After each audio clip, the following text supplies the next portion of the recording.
వారు పంచాయతీ రాజ్లో ఎగ్జిక్యూటివ్ ఇంజనీర్గా చేసి రిటైర్ అయినటువంటి ఆర్ రాఘవులు గారు. వారు కూడా తమ యొక్క ఆవిష్కరణని అన్మ్యూట్ చేసుకొని స్టార్ట్ చేస్తే మేము విని ఆనందించాలనుకుంటున్నాము. వారు కూడా ఇంకోటి ఏంటంటే, నాకు తెలిసిన రాఘవులు ఇన్స్టిట్యూషన్ ఆఫ్ ఇంజనీర్స్ యొక్క లోకల్ సెంటర్ వరంగల్ సెంటర్ కూడా వారు చైర్మన్ గా పనిచేశారు. వారికి చాలా అనుభవం ఉన్నది కాబట్టి వారు తమ యొక్క ఆవిష్కరణని మొదలు పెట్టవలసిందిగా కోరుతున్నాను. అందరు మ్యూట్ పోండి. రాఘవయ్య గారు వెల్కమ్, రండి. అందరికీ వందనాలండి. దాదాపు 8 నెలల నుంచి నిర్విఘ్నంగా ఈ కార్యక్రమాన్ని నిర్వహిస్తున్నటువంటి టిఆర్ఓ గారికి మరి అందరికీ కూడా నా ప్రత్యేకమైనటువంటి కృతజ్ఞతాభివందనాలు.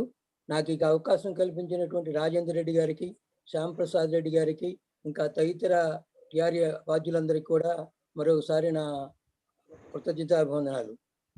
మీ సౌండ్ ఏమైనా పెంచుకోగలుగుతారా? వినపట్లేదండి? వినపడుతుంది కానీ కొంచెం సౌండ్ పెరిగితే కొంచెం ఇష్టంగా వినగలుగుతాం. ఇప్పుడు కొంచెం కష్టం అవుతుంది. కొంచెం సౌండ్ తక్కువ ఉందా అండి? సౌండ్ తక్కువ ఉంది, కొంచెం పెంచగలిగితే పెంచండి, అదర్వైజ్ నో ప్రాబ్లం. సౌండ్ పెంచాలా అండి? ఓకే ఓకే, సౌండ్ పెంచండి, అదర్వైజ్ నో ప్రాబ్లం. ఓకే అండి. ఏ దేశ చరిత్ర చూసినా ఏమున్నది గర్వకారణం, నరజాతి చరిత్ర సమస్తం పరపీడా పరాయణత్వం అని శ్రీశ్రీ గారు అన్నట్లు, ఏ ఇంజనీరు చరిత్ర చూసినా ఏమున్నది గర్వకారణం, ఇంజనీర్ల చరిత్ర సమస్తం ఐఏఎస్ల హస్తగతం లాగా ఉంది. మనం ఎంత గట్టిగా పనిచేసినప్పుడు కూడా ఇంజనీర్లు అందరూ ఐఏఎస్ కలెక్టర్లు లేదా సెక్రటరీలకే ఎక్కువ క్రెడిట్ పోతుంది తప్ప ఇంజనీర్లకి క్రెడిట్ చాలా తక్కువ వస్తుంది. కాబట్టి నా అభిప్రాయం ఏంటంటే, ఐఏఎస్, ఐపీఎస్, ఐఎఫ్ఎస్ లాగా ఐఈఎస్లను కూడా మన డిపార్ట్మెంట్లో, స్టేట్ డిపార్ట్మెంట్లో ఐఏఎస్లను రిక్రూట్ చేసినట్టయితే మనకు కొంత క్రెడిట్ పెరుగుతుందని నేను ఆశిస్తూ, ఇది నా భావన, ఇది మీ అందరి దృష్టికి తెస్తూ నా యొక్క ఆవిష్కరణ ప్రారంభిస్తున్నాను. ఇక నా విషయానికి వస్తే, నా పెద్ద చెప్పుకోదగ్గ విశేషాలు ఏమి లేవు, కానీ నా పేరు రేగండ్ల రాఘవులు. మాది ఖమ్మం జిల్లా మధిర తాలూకా బోనకల్లు గ్రామం, కలకోట. దానికి ఒక చిన్న కోట ఉండేది ఒక 60-70 సంవత్సరాల క్రితం. కానీ అది ప్రస్తుతానికి ఏమీ లేదు, నేలమట్టమైంది. దాని ఆనవాళ్ళు కూడా ఏం కనపడవు. అక్కడ లార్జ్ ట్యాంక్ అని మన ఇరిగేషన్ డిపార్ట్మెంట్ వాళ్ళు నిర్వహిస్తున్నటువంటి లార్జ్ ట్యాంక్ ఒకటి కొంచెం ప్రసిద్ధి చెందింది అది. అయితే మా నాన్నగారి పేరు రేగండ్ల రోసయ్య, మా అమ్మ గారి పేరు మహాలక్ష్మి. మేము రజకులం. నాకు 2 తమ్ములు, 1 చెల్లెలు. మా తమ్ముడు ఎంఆర్ఓగా రిటైర్ అయ్యాడు. మా చిన్న తమ్ముడు కూడాను టీచర్గా రిటైర్ అయ్యి ఇద్దరు కూడా మదర్లోనే నివాసం ఉంటున్నారు.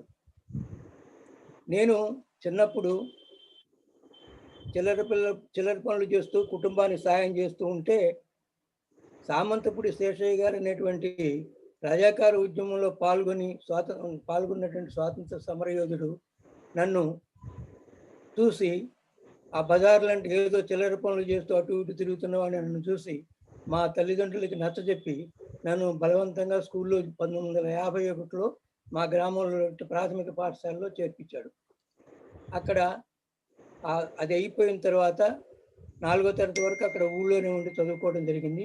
కానీ దాని తర్వాత మా ఊర్లో లేకపోవడం వల్ల మాధ్యమిక పాఠశాలకు మా ఊరికి 2 కిలోమీటర్ల దూరంలో ఉంటే సిరిపురం గ్రామానికి వెళ్లాల్సి వచ్చింది. దానికి కూడా మళ్ళీ వారి సహకారం, వారి ప్రోత్సాహంతో ఆ సిరిపురం గ్రామంలో మాధ్యమిక పాఠశాలలోకి వెళ్ళి చదువుకోవడం జరిగింది. అయితే అక్కడ కూడాను అది మాధ్యమిక పాఠశాల వరకే ఉంది. మేము మాధ్యమిక పాఠశాలలో 7వ తరగతికి వచ్చేసరికి అక్కడి నుండి క్రమక్రమంగా మాతో పాటు ప్రతి సంవత్సరం ఒక క్లాస్ పెరుగుతూ వచ్చింది. దానికి కమిటీ ఏర్పడి చుట్టుపక్కల గ్రామాల్లో ఉన్నటువంటి ప్రజలు, రైతులు అందరు కలిసి అక్కడ స్కూల్ ఏర్పాటు చేస్తే పిల్లలకి సామాన్యమైనటువంటి కుటుంబీకులందరికీ అవకాశం ఉంటుంది మదిరపోకుండా అని చెప్పి హై స్కూల్ కోసం ప్రయత్నం చేశారు. అయితే ఆ ప్రయత్నం చేయడానికి అక్కడ ఉన్నటువంటి టీచర్లు, అక్కడ ఆ ఊరు లో పెద్ద అయినటువంటి స్వాతంత్ర సమరయోధునటువంటి వేమిరెడ్డి ప్రతాప్ రెడ్డి గారు, జంగా నరసయ్య గారు, చిన్నరాజయ్య గారు మొదలైనటువంటి పెద్దలందరూ కూడా కలిసి అక్కడ ఉన్నటువంటి అప్పుడు పనిచేస్తున్న టీచర్లు చందుపట్ల రామరెడ్డి గారు, ఆంజనేయ శాస్త్రి గారు, కె రాంభద్రరాజు గారు మొదలైన టీచర్లందరూ కూడా కలిసి పిల్లలతోటి అప్పుడు స్కూల్ నడవాలంటే 50% కాంట్రిబ్యూషన్ కట్టవలసి ఉండేది. టీచర్లు కూడా కొంతమంది కమిటీ మెంబర్లు ఏర్పాటు చేయాల్సి ఉండేది. కాబట్టి దీనికి సహాయం కోసం పిల్లలతోటి ఈ టీచర్ల సహాయంతో చుట్టుపక్కల గ్రామాల్లో నాటకాలు వేయడం, పిల్లలతోటి వేయించడం, రాత్రిపూట పగలు రైతుల దగ్గర ధాన్యాలు అవి వసూలు చేసి ఆ స్కూల్కి శ్రమదానంతో టీచర్లు, తర్వాత స్టూడెంట్స్, రైతులు అందరూ కూడా సహదానం చేసి ఆ స్కూల్ నిర్మించడం జరిగింది. ఆ స్కూల్లోనే మేము 7, 8, 9, 10 వరకు కూడా అక్కడే చదివి హై స్కూల్లో అక్కడ మాది ఫస్ట్ బ్యాచ్. ఆ ఫస్ట్ బ్యాచ్లో 28 మంది ఉంటే 4 ఫస్ట్ క్లాసు, 2 సెకండ్ క్లాసు, 8 మంది థర్డ్ క్లాస్ తోటి ఘనంగా విజయం, కొత్త స్కూల్ అయినప్పుడు కూడా ఘనంగా విజయం సాధించాం. ఆ ఫస్ట్ క్లాస్లో పాస్ అయినటువంటి 4లో నేను రెండవ వాడిని. మొదటి వాడు ఎస్ రాఘవయ్య అని, ఆయన ఐబీలోనే ఎస్సీగా చేసి రిటైర్ అయ్యారు. నాతో పాటు కె దివాకర్ రాజు గారు నాతో పాటు పంచాయతీరాజ్లోనే ఈగా చేసి రిటైర్ అయ్యారు. 4వ అతను బి రోసయ్య గారు అని చెప్పి ఐబీ డిపార్ట్మెంట్లోనే అసిస్టెంట్గా చేస్తూ చాలా కాలం కింద 20 సంవత్సరాల క్రితం కాలం చేశారు. తర్వాత నేను హై స్కూల్లో అయిపోయిన తర్వాత టీచర్ ఉద్యోగానికి పోవాలని అనుకున్నాను. కానీ నాకు అప్పటికి 18 సంవత్సరాలు పూర్తి కాకపోవటం వలన నన్ను అందులో చేర్చుకోవడానికి అవకాశం దొరకలేదు. అయితే అప్పుడు ఏం చేయాలో తోచినప్పుడు ఆ స్కూల్ కమిటీ ప్రెసిడెంట్ అయినటువంటి వేమిరెడ్డి ప్రతాప్ రెడ్డి గారు నన్ను అప్పటి ఎమ్మెల్సీ అయినటువంటి శీలం సిద్ధారెడ్డి గారి దగ్గరికి తీసుకెళ్ళారు. ఆయన హెచ్ఎస్సిలో నాకు వచ్చినటువంటి 70% మార్కులు చూసి, నువ్వు టీచర్గా ఎందుకు, ముందు ఖమ్మం వెళ్ళి పియూసీలో చేరవలసిందని చెప్పి నన్ను సంతోషించి నన్ను చేర్పవలసిందిగా సలహా ఇచ్చారు. కానీ నాకున్నటువంటి ఆర్థిక పరిస్థితుల్లో నేను వెళ్ళలేని చెప్తే వారు అక్కడ కాంగ్రెస్ లీడర్ అయినటువంటి హీరాలాల్ మోరీ గారు చెప్పి, నీకు అక్కడ ఉండే వస్తానికి ఏదైనా హాస్టల్లో నీకు ఏర్పాటు చేస్తాను, నువ్వు వెళ్ళవలసిందని చెప్పి వారికి నన్ను కల్పించారు. వారితో నేను కలిసిన తర్వాత వారు నాకు కోటపన్నయ్య గారని ఒక ఎస్సీ హాస్టల్ నిర్వహిస్తున్నారు. వారి తర్వాత ఎంపీగా కూడా అయ్యారు, పార్లమెంటు మెంబర్గా అయ్యారు. వారి హాస్టల్లో నాకు ఏర్పాటు అందులో జాయిన్ చేయించారు. నేను కాలేజీలో అప్పుడు ఎస్ఆర్ అండ్ బీజీఎన్ఆర్ ఖమ్మం కాలేజీలో పియూసీలో చేరాను. కానీ కొత్తగా చేరటం వల్ల నాకు ఉన్నటువంటి ఆర్థిక వనరులు సరియైన లేకపోవటం వల్ల చాలా ఇబ్బందులు పడాల్సి వచ్చింది. అప్పటి ప్రిన్సిపాల్ అయినటువంటి కేవైఎల్ నరసింహారావు గారు, వెంకటరెడ్డి గారు అనేటువంటి కామర్స్ లెక్చరర్ గారు మొదలైన వారు నాకు ఎంతో ఉత్సాహం కల్పించి నాకెంతో ప్రోత్సహించారు. వారందరి ప్రోత్సాహంతో పియూసీ చదివాను. కానీ లాస్ట్లో పుస్తకాల కొరత, అనేకమైనటువంటి ఆర్థిక ఇబ్బందుల వల్ల నేను పుస్తకాలు కొనుక్కోలేకపోతే మ్యాథమెటిక్స్ పరీక్ష ఉండే లాస్ట్లో. ఆ మ్యాథమెటిక్స్ టెక్స్ట్ బుక్ నా దగ్గర లేకుంటే ఒక మిత్రుడు తన పుస్తకాన్ని 2గా చించి నాకు ఒక పార్ట్ ఇచ్చి, ఆయన ఒక పార్ట్ ఇచ్చి, ఇద్దరం కలిసి ఎట్లాగోలాగా చదువుకొని ఆ రాత్రి చాలా పొద్దుపోయేంత వరకు చదువుకోవటం వల్ల తెల్లవారి నేను పరీక్ష సరిగా రాయలేకపోయి ఆ 100కి 100 పాళ్ళు తెచ్చుకోవాలనేటువంటి అత్యాశతోటి చదివి దురాశ అనుకోవాలి ఒక రకంగా. దానివల్ల ఏమైందంటే నేను కేవలం 60 మ్యాథమెటిక్స్లో 90 మార్కుల వరకు తెచ్చుకోవాల్సిన వాడిని 62 మార్కుల వరకే తెచ్చుకోగలిగాను. దానివల్ల తర్వాత దానికోసం ఇంజనీరింగ్కి అప్లై చేయడం జరిగింది. కానీ ఇంజనీరింగ్లో అప్పుడు ఐఐసిలో 63% మాత్రమే లాస్ట్కి దొరికింది, లాస్ట్ ర్యాంకు. కానీ నాకు 62% మాత్రమే వచ్చింది. అందువల్ల నాకు దొరకలేదు. అప్పుడు బీసీఏకు రిజర్వేషన్ కూడా లేదు, ఎంట్రన్స్లు కూడా లేవు కనుక నేను అందులో చేరలేకపోయాను. కానీ తర్వాత ఏం చేయాలో తోచక దిగులు పడుతూ ఉంటే నా మిత్రులు అక్కడ పాలిటెక్నిక్లో చదువుతున్న నా మిత్రులు దివాకర్ రాజు గారు, తర్వాత రోసయ్య గారు, ఐబీలో పనిచేసిన రోసయ్య గారు నాకు సలహా ఇచ్చి ఈ పాలిటెక్నిక్లో చేరవలసిందని కోరారు. దాంతో నేను పాలిటెక్నిక్లో చేరడం జరిగింది. అలా చేరి 1963లో పాలిటెక్నిక్లో పాస్ అయిపోవడం జరిగింది.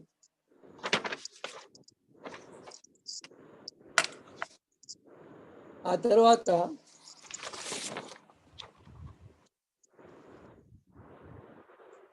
పాలిటెక్నిక్లో చేరినప్పుడు నాకు అక్కడ ఏ రకమైనటువంటి వసతులు దొరకలేదు.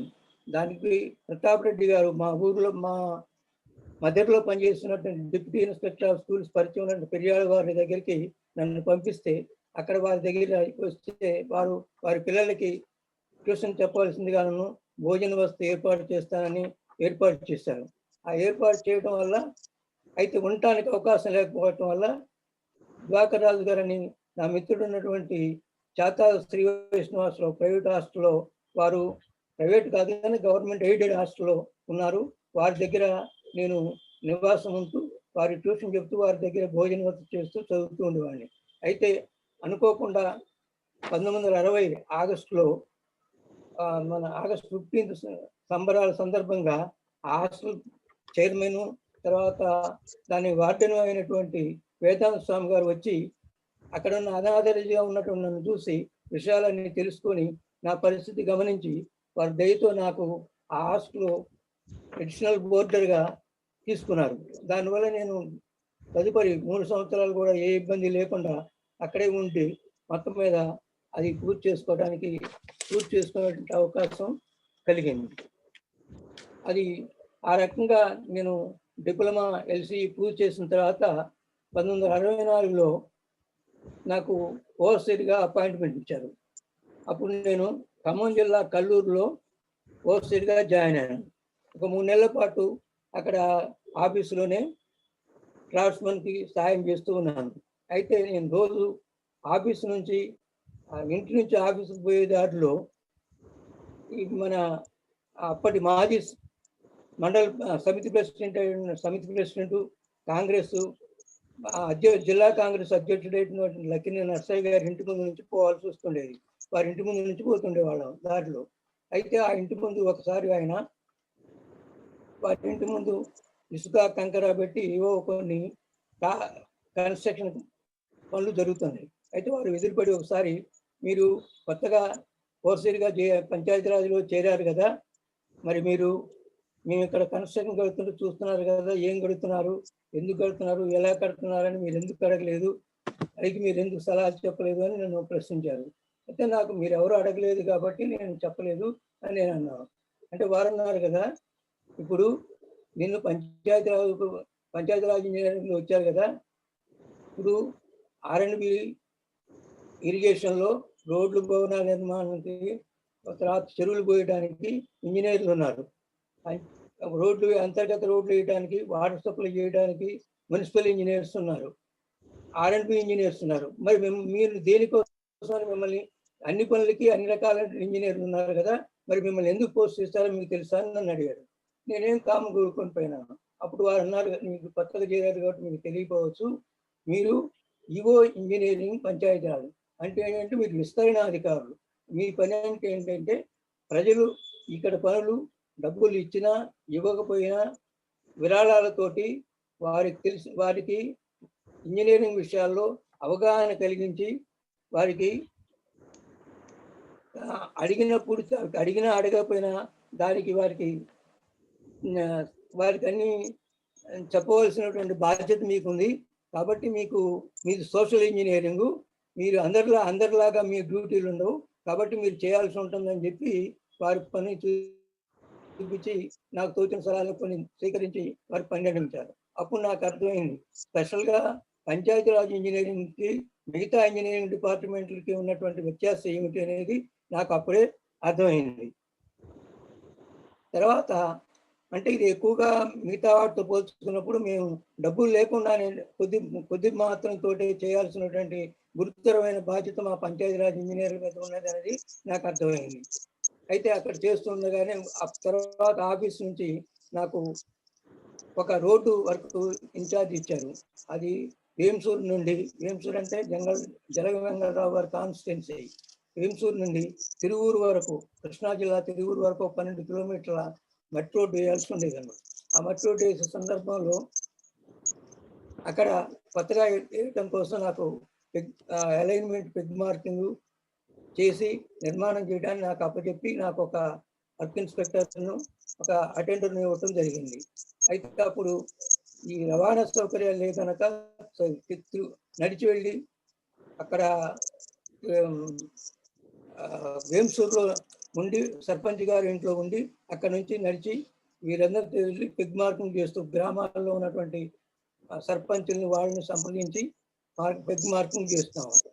ఒకరోజు చాలా పొద్దుపోయి మళ్ళీ మేము తిరిగి రాలేక వీరవల్లి అనే గ్రామంలో పొద్దుపోయి ఆ ఊరు శివారు గ్రామం అక్కడ వెళ్ళి ఎవరినైనా కొంచెం మాకు సహాయం చేయాల్సిన భోజనానికి సరే అక్కడ పంచాయతీ చావుడిని పడుకోవచ్చు, కానీ ఆహారానికి ఆకలిస్తూ బాగా ఇబ్బంది పడుతున్నాం కాబట్టి అక్కడ రైతులను కొంతమందిని భోజనం పెట్టమని డబ్బులు ఇస్తామంటే ఎవరు ముందుకు రాలేదు. అక్కడ సర్పంచ్ గారు వేరే గ్రామంలో ఉన్నాడు, అయితే ఎవరు ముందుకు రాలేదు. కానీ అనుకోకుండా ఎవరో ఒక రైతు మా విషయం తెలిసి మాకు వాళ్ళ ఇంట్లో పాపం భోజనం సదుపాయాలు ఏర్పాటు చేశాడు. సరే సంతోషించాం. మేము డబ్బులు ఇస్తున్నా కూడా ఆయన పుచ్చుకోవడానికి సున్నితంగా నిరాకరించేశాడు. తర్వాత మేము తెల్లవారి ఆ గ్రామంలో పెగ్ మార్కింగ్ చేసుకుంటూ పోతాము. కాసేపటికి ఆయన వచ్చి చూసి, అయ్యో ఇదేమిటి నా చెరువు నా పొలం అడ్డంగా నిలువుగా మార్కింగ్ చేశారని చెప్పి మమ్మల్ని తెన్నింటి వాసాలు లెక్క పెట్టారని చెప్పి మా మీద విసుక్కున్నాడు. నిజంగానే మాకు కూడా చూస్తే చాలా బాధ అయింది, కానీ ఎట్టి పరిస్థితులను మార్చే అవకాశం లేదు. అప్పుడు ఒకసారి మార్చి చేసిన దాన్ని మళ్ళీ మారిస్తే మిగతా రైతుల నుంచి కూడా వస్తుంది మేము, కాబట్టి మేము మార్చేయలేక మేము చాలా బాధపడుతూ చెప్పి తప్పదండి అని చెప్పి వెళ్ళిపోవాల్సి వచ్చింది. కానీ తర్వాత తెలిసింది ఏంటంటే ఆ రోడ్డు అయిన 2-3 సంవత్సరాలకి ఆ రోడ్డు ప్రక్కన ఉన్న ల్యాండ్స్కి చాలా విలువ వచ్చి వాళ్ళు చాలా లాభపడ్డారని తెలిసి మేము చాలా సంతోషించాము. తర్వాత అక్కడ సూపర్వైజర్గా ఉన్నప్పుడు ఒకసారి ఒక గ్రామంలో ఇంటర్నల్ రోడ్డు ఒకటి వేయాల్సి వచ్చింది. అయితే అది చాలా లో లయింగ్ ఉండటం వల్ల దాని లెవెల్స్ తీసుకుందామని అప్పుడు మా ఈఈ గారు డిప్టీగా అప్పుడు ఏఈ అనేవారు, ఇప్పుడు డిప్టీ గారు ఆయన మల్లాది సూర్యనారాయణ గారని ఉన్నారు. వారితోటి లెవెలింగ్ ఇన్స్ట్రుమెంట్స్ అవన్నీ పట్టుకొని వెళ్ళి అక్కడికి సర్వే చేయడం లెవెల్స్ తీసుకోవడానికి చేస్తున్నాం. అయితే వారు మమ్మల్ని అక్కడ దింపి తన చుట్టుపక్కల ఊరు తిరిగి చూసుకొని వస్తాను, ఈ లోపల మీరు పని పూర్తి చేసుకోండి అని చెప్పి అన్నాడు. సరేనని మేము చేస్తుంటే పొద్దుపోయింది, చీకటి పడ్డది. ఇంతలోకి వారు వచ్చారు. ఏమైంది అయిందా అంటే కాలేదండి, ఇంకా కొంచెం చేయాల్సి ఉందంటే ఎందుకు నేను చేస్తాను, చీకటి పడ్డదండి, మేము రేపు చేసుకొని మేము వస్తాం, మీరు వెళ్ళండి అంటే లేదు ఎందుకులే నేను చేస్తాను మీరు చేయండి అని చెప్పి అక్కడ ఉన్న సర్పంచ్ గారిని మీరు 2 కందిరీలు ల్యాంటర్లు కానీ వాళ్ళు చేయడానికి లేదా టార్చ్ లైట్లు కానీ నాకు అందజేయండి, నేను చూస్తానని చెప్పి వారితోటి టార్చ్ లైట్లో 2 ల్యాంటర్లు తెప్పించి తను లెవెలింగ్ ఇన్స్ట్రుమెంట్ దగ్గర ఉండి నన్ను రీడింగ్స్ నోట్ చేసుకో అని చెప్పి వారు రీడింగ్స్ చెప్తే నేను నోట్ చేసుకొని వచ్చాను. నోట్ చేసుకొని వచ్చి పని పూర్తయింది అనిపించుకొని మేము తిరిగి వచ్చాము. తెల్లారి పొద్దున వచ్చి నేను ఆ రీడింగ్స్ అన్ని పెట్టుకుని ఫీల్డ్ బుక్లో నుంచి ఆ రీడింగ్స్ చేసి కంప్యూట్ చేస్తుంటే ఒకదానికి ఒకటి ఏది టాలీ కావట్లేదు, వర్కౌట్ అవ్వట్లేదు. సార్ దగ్గరికి వెళ్ళి సార్ ఇదేమిటి ఇది ఏమి కావట్లేదు అంటే అవునయ్యా ఎందుకైతే అవి ఏం రీడింగ్స్ ఏదో నా నోటికి వచ్చి నేను చెప్పాను అంతే తప్ప కాదు, అయినా ఆ రీడింగ్స్ లేకపోతే మనం చేయలేమా, మనకు రోడ్డు పొడవు తెలుసు వెడల్పు తెలుసు, అక్కడ గుంటగా ఉంది లోతుగా ఉంది కాబట్టి 4-5 అడుగులు ఎత్తు పెట్టుకొని నువ్వు ఎస్టిమేట్ చేసేయి, ఆ ఎస్టిమేట్ చేస్తే దాని ప్రకారం మనం మెటీరియల్ కన్వే చేయొచ్చు, అంటే ఎర్త్ వర్క్ కానీ గ్రావెల్ కానీ మనం కన్వే చేయొచ్చు కదా. ఆ కన్వే చేసిన దాన్ని మనం లెవెల్ పేమెంట్ ఇవ్వం కదా, ఎట్లాగూ స్టాక్స్ ఇచ్చేస్తాం కాబట్టి పే చేయండి, టెక్నికల్ శాంక్షన్ ఇచ్చేవాడిని కదా నేనే కదా, చేసే ఏం కాదు అని చెప్పి అన్నాడు. అంటే నేను మరి అటువంటి దానికి రాత్రి అంతా సాయంత్రం అంతా ఆయకందరూ కూడా అంటారు ఎందుకు సార్ అని నేనంటే పిచ్చి కుర్రాడు పోయా నీకేం తెలుసు, మనం పావలా పని చేస్తే 30 డబ్బా కొట్టాలి, అది చెయ్యకలేకనే మనం ఇంజనీర్లకి ఏం తెలియట్లేదు, మిగతా వాళ్ళందరూ చేసే పని అదే, కాబట్టి మనం కొద్ది పని చేసినా కూడా దాని గురించినటువంటి చెప్పుకోవాల్సిన అవసరం ఉందని చెప్పి నాకు చెప్పి నన్ను ఇలా చేయాల్సినటువంటి అవసరాలు కూడా ఉంటాయని చెప్పారు. నాకు చాలా ఆశ్చర్యం కలిగించింది అన్నమాట. ఇది ఒక విచిత్రమైనటువంటి అనుభవం. దాని తర్వాత నాకు అక్కడ కల్లూరు సబ్ డివిజన్లో అందరూ కూడాను డిప్యూటీ ఎగ్జిక్యూటివ్ ఇంజనీరు, 4 అసిస్టెంట్ ఇంజనీర్లు, అక్కడ ఉన్నటువంటి స్టాఫ్, క్లరికల్ స్టాఫ్, వర్క్ ఇన్స్పెక్టర్లు చాలామంది, వర్క్ ఇన్స్పెక్టర్లు, కాంట్రాక్టర్లు కూడా చాలామంది అంతా ఆంధ్ర ప్రాంతం వారే. నేను ఒక్కడిని, తర్వాత అటెండర్స్ మాత్రమే తెలంగాణ వాసులు. ఆ సందర్భంలో ఒకసారి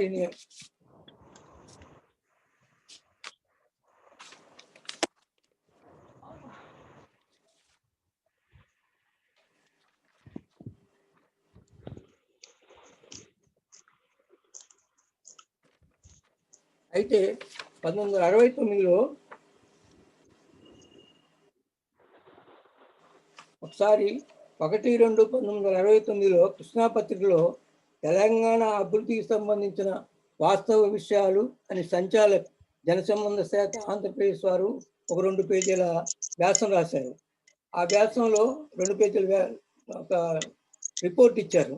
దాని మీద చూసి నేను అంతకుముందు ఇచ్చినటువంటి శ్వేతపత్రం, విడుదల చేసిన శ్వేతపత్రాన్ని పట్టుకొని, తర్వాత ఆంధ్రప్రదేశ్లో అప్పుడప్పుడు చెప్పినటువంటి విషయాలను పరిశీలించి దాని మీద కౌంటర్గా నేను ఒక 2 పేజీల వ్యాసం రాస్తే అది కృష్ణా పత్రికలో వెంటనే అది ప్రచురింపబడింది. ప్రచురింపబడితే దాని మీద అక్కడ ఉన్న వాళ్ళందరూ కూడా ఆంధ్ర వాళ్ళే కనుక, ఇలా నువ్వు గవర్నమెంట్ ఉద్యోగం చేస్తూ గవర్నమెంట్కి వ్యతిరేకమైన నువ్వు రాయటం బాగలేదు, నీకు ఇబ్బందులు కలుగుతాయి అని నన్ను బెదరగొట్టారు. అయితే అప్పటి నుంచి నేను సులేఖిని, రేరా అనే కలం పేర్లతోటి వ్యాసాలు, లెటర్స్ రాసి కృష్ణా పత్రిక, ఆంధ్రపత్రికలు రాసి నేను తెలంగాణ ఉద్యమానికి అక్షర పోరాటం చేశాను అన్నమాట. అక్షర పోరాటం చేశాను. ఆ సందర్భంలోనే మరి చెన్నారెడ్డి గారు, నూకల రామచంద్రారెడ్డి గారు కల్లూరులో ఒకసారి మీటింగ్ పెట్టడం జరిగింది. దానికి నేను తప్ప అక్కడ ఉన్న ఉద్యోగస్తులు ఎవరు కూడా హాజరవ్వలేదు. పైగా నన్ను హాజరవటం చాలా చెడ్డదని కూడా అందరూ నన్ను విమర్శించేవాళ్ళు. అయినప్పటికీ కూడా ఆ సమావేశం కూడా అంతంత మాత్రమే జరిగింది. దాంట్లో అక్కడ పెద్దగా స్పందన కలగలేదు. తర్వాత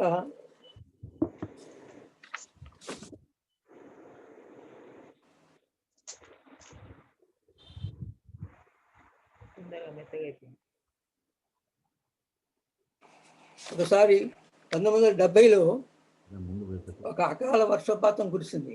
దానివల్ల ఖమ్మం, మధిర, కొత్తగూడెం తాలూకాలలో చెరువులన్నీ దిగిపోయి అన్ని గండ్లు పడిపోయింది. దాన్ని ఖరీఫ్లోనే పంటలకి నీరు అందించాలనే ఉద్దేశంతో అప్పుడు ప్రభుత్వం, కలెక్టర్ గారు ఆ 2 తాలూకాల్లో అన్ని రకాల ఇంజనీర్లని, ఐబీ ఇంజనీర్లని, R&B ఇంజనీర్లని, పంచాయతీ ఇంజనీర్లు అందరిని కూడా కలిపి కామన్గా అందరినీ ప్రత్యేక సబ్ డివిజన్స్ ఏర్పాటు చేసి అందించాలని చెప్పి ఏర్పాటు చేశారు. దాంట్లో అన్ని రకాలైనటువంటి డిపార్ట్మెంట్ని కూడా కలగలిపి ఏర్పాటు చేశారు. ఆ రకంగా ఏర్పాటు చేస్తే కల్లూరు సబ్ డివిజన్లో నేను ఐబీ డివిజన్లో, ఐబీ సబ్ డివిజన్లో నేను ఒక్కడినే అందులో పంచాయతీరాజు ఉండాల్సి వచ్చింది. ఉండవలసిగా నా పోస్టింగ్ జరిగింది. ఆ పోస్టింగ్ అప్పుడు పార్థసారథి గారు ఎస్సీ, R&B డిప్యూటీగా ఉన్నటువంటి పార్థసారథి గారు మాకు డిఈగా ఉండేవారు. అప్పుడు 4 ఐబీ ఇంజనీర్లు, నేను ఒక పంచాయతీరాజ్ ఇంజనీర్. మేమందరం కూడా మాకందరికి కూడా డిస్ట్రిబ్యూట్ చేశారు. అందరికి కూడా పంచాయతీరాజ్ చెరువులు, ఐబీ చెరువులు కూడా భేదభావం లేకుండా అందరికీ అలాట్ చేశారు. అయితే మా చెరువులు, పంచాయతీరాజ్ చెరువులన్నీ చాలా భాగం ఐబీ వారి చేతుల్లోనే ఉన్నాయి. అయితే ఆ సందర్భంగా అనుకోకుండా ఐబీ వారి కంట్రోల్లో ఉన్నటువంటి ఒక చిన్న చెరువుని ఒక సర్పంచ్ తొందరపడి ఎస్టిమేట్ అయ్యి వెంటనే గండి పూర్తి చేశాడు. అయితే గండి పూర్తి చేస్తే ఆ ఏఈ గారు, ఇది నేను చూడకుండానే మీరు పూర్తి చేశారు కాబట్టి నేను దీనికి బిల్లు చేయను అని చెప్పి ఆయన బిల్లు చేయలేదు. బిల్లు చేయకపోతే దానికి సమితి ప్రెసిడెంట్ దగ్గర, సర్పంచ్ గారు, తర్వాత డిప్యూటీ గారు, వీరందరి దగ్గరికి ఆ విషయం వచ్చింది. అయితే ఆయన ఏమన్నాడంటే, ఆ సర్పంచ్, సార్ నేను మీది 5,000 ఇష్టమైనప్పటికీ కూడా నేను 3,000లోనే ఇది నేను పూర్తి చేసుకున్నాను. ఇది నా దగ్గర దీనికి సంబంధించిన కొలతలన్నీ ఉన్నాయి, ఇది ఇవ్వాల్సింది, దీనికి బిల్లు ఇవ్వాల్సింది అని నేను కోరితే ఆ ఐఈ గారు ఏమన్నారంటే, నువ్వేం చేస్తావో ఏం చేయలేదో తెలియదు, అది రేపు ఒకవేళ మళ్ళీ ఏదైనా డ్యామేజ్ అయితే నా ఉద్యోగానికి ఇబ్బంది వస్తుంది కాబట్టి నేను చేయనని చెప్పి నేను కరాఖండిగా చెప్పాను. అప్పుడు అతను ఆ సర్పంచ్ గారు అన్నారు కదా అంటే, మీరు ఇప్పుడు నాకు ఇవ్వక్కర్లేదు, మీరు రికార్డ్ చేయండి, 2-3 వర్షాలు కురిచిన తర్వాత ఈ ట్యాంక్ బండు బాగా ఉందని మళ్ళీ మీరు చూసి నచ్చితేనే మీరు అంతవరకు చెక్ మీ దగ్గర పెట్టుకొని తర్వాతనే నాకు 2-3 వర్షాలు అయిన తర్వాత 4-5 నెలలు అయిన తర్వాతనైనా సరే అప్పుడే ఇవ్వండి మీ ఇష్టమైనప్పుడే అని చెప్పి సమితి ప్రెసిడెంట్ గారి దగ్గర చెప్పడం జరిగింది. అయితే అప్పుడు అతను అన్నాడు కదంటే, ఆ రకం అనుకున్నప్పుడు మీ ఇంజనీర్లే చేయొచ్చు కదా, నేనే ఎందుకు చేయాలా, నేను చేయను అన్నాడు. అప్పుడు ఏఈ గారు, డిప్యూటీ గారు వీరు, మరి నువ్వు చేయొచ్చు కదా, నువ్వైనా చేయొచ్చు కదా, చూసి చేయమని చెప్పంటే అక్కడ నుండి ఆ యొక్క చూసి దాని యొక్క పరిస్థితిని చూసి దాని యొక్క బాగానే ఉందనే ధైర్యంతో నేను అది చేసి ఇచ్చి తర్వాత ఆ 2-3 వర్షాల తర్వాత చూసి ఇవ్వటం జరిగింది. అయితే ఆయన ఛాలెంజ్ చేశారు, మరి నాకు పోయినట్లయితే నాకు ఇవ్వాల్సిన అవసరం లేదని చెప్పి. ఇది ఎందుకు చెప్పాల్సి వచ్చిందంటే, ఒక్కొక్కప్పుడు రూల్స్ కంటే భిన్నంగా కూడా నిజాయితీకి, తర్వాత నిబద్ధతనికి కొన్నిసార్లు మనం పరిశీలించి వేయాల్సినటువంటి సందర్భాలు మా పంచాయతీరాజ్లో ఎక్కువ ఉన్నాయని నేను చెప్పడానికే ఈ విషయం చెప్పాల్సి వచ్చింది.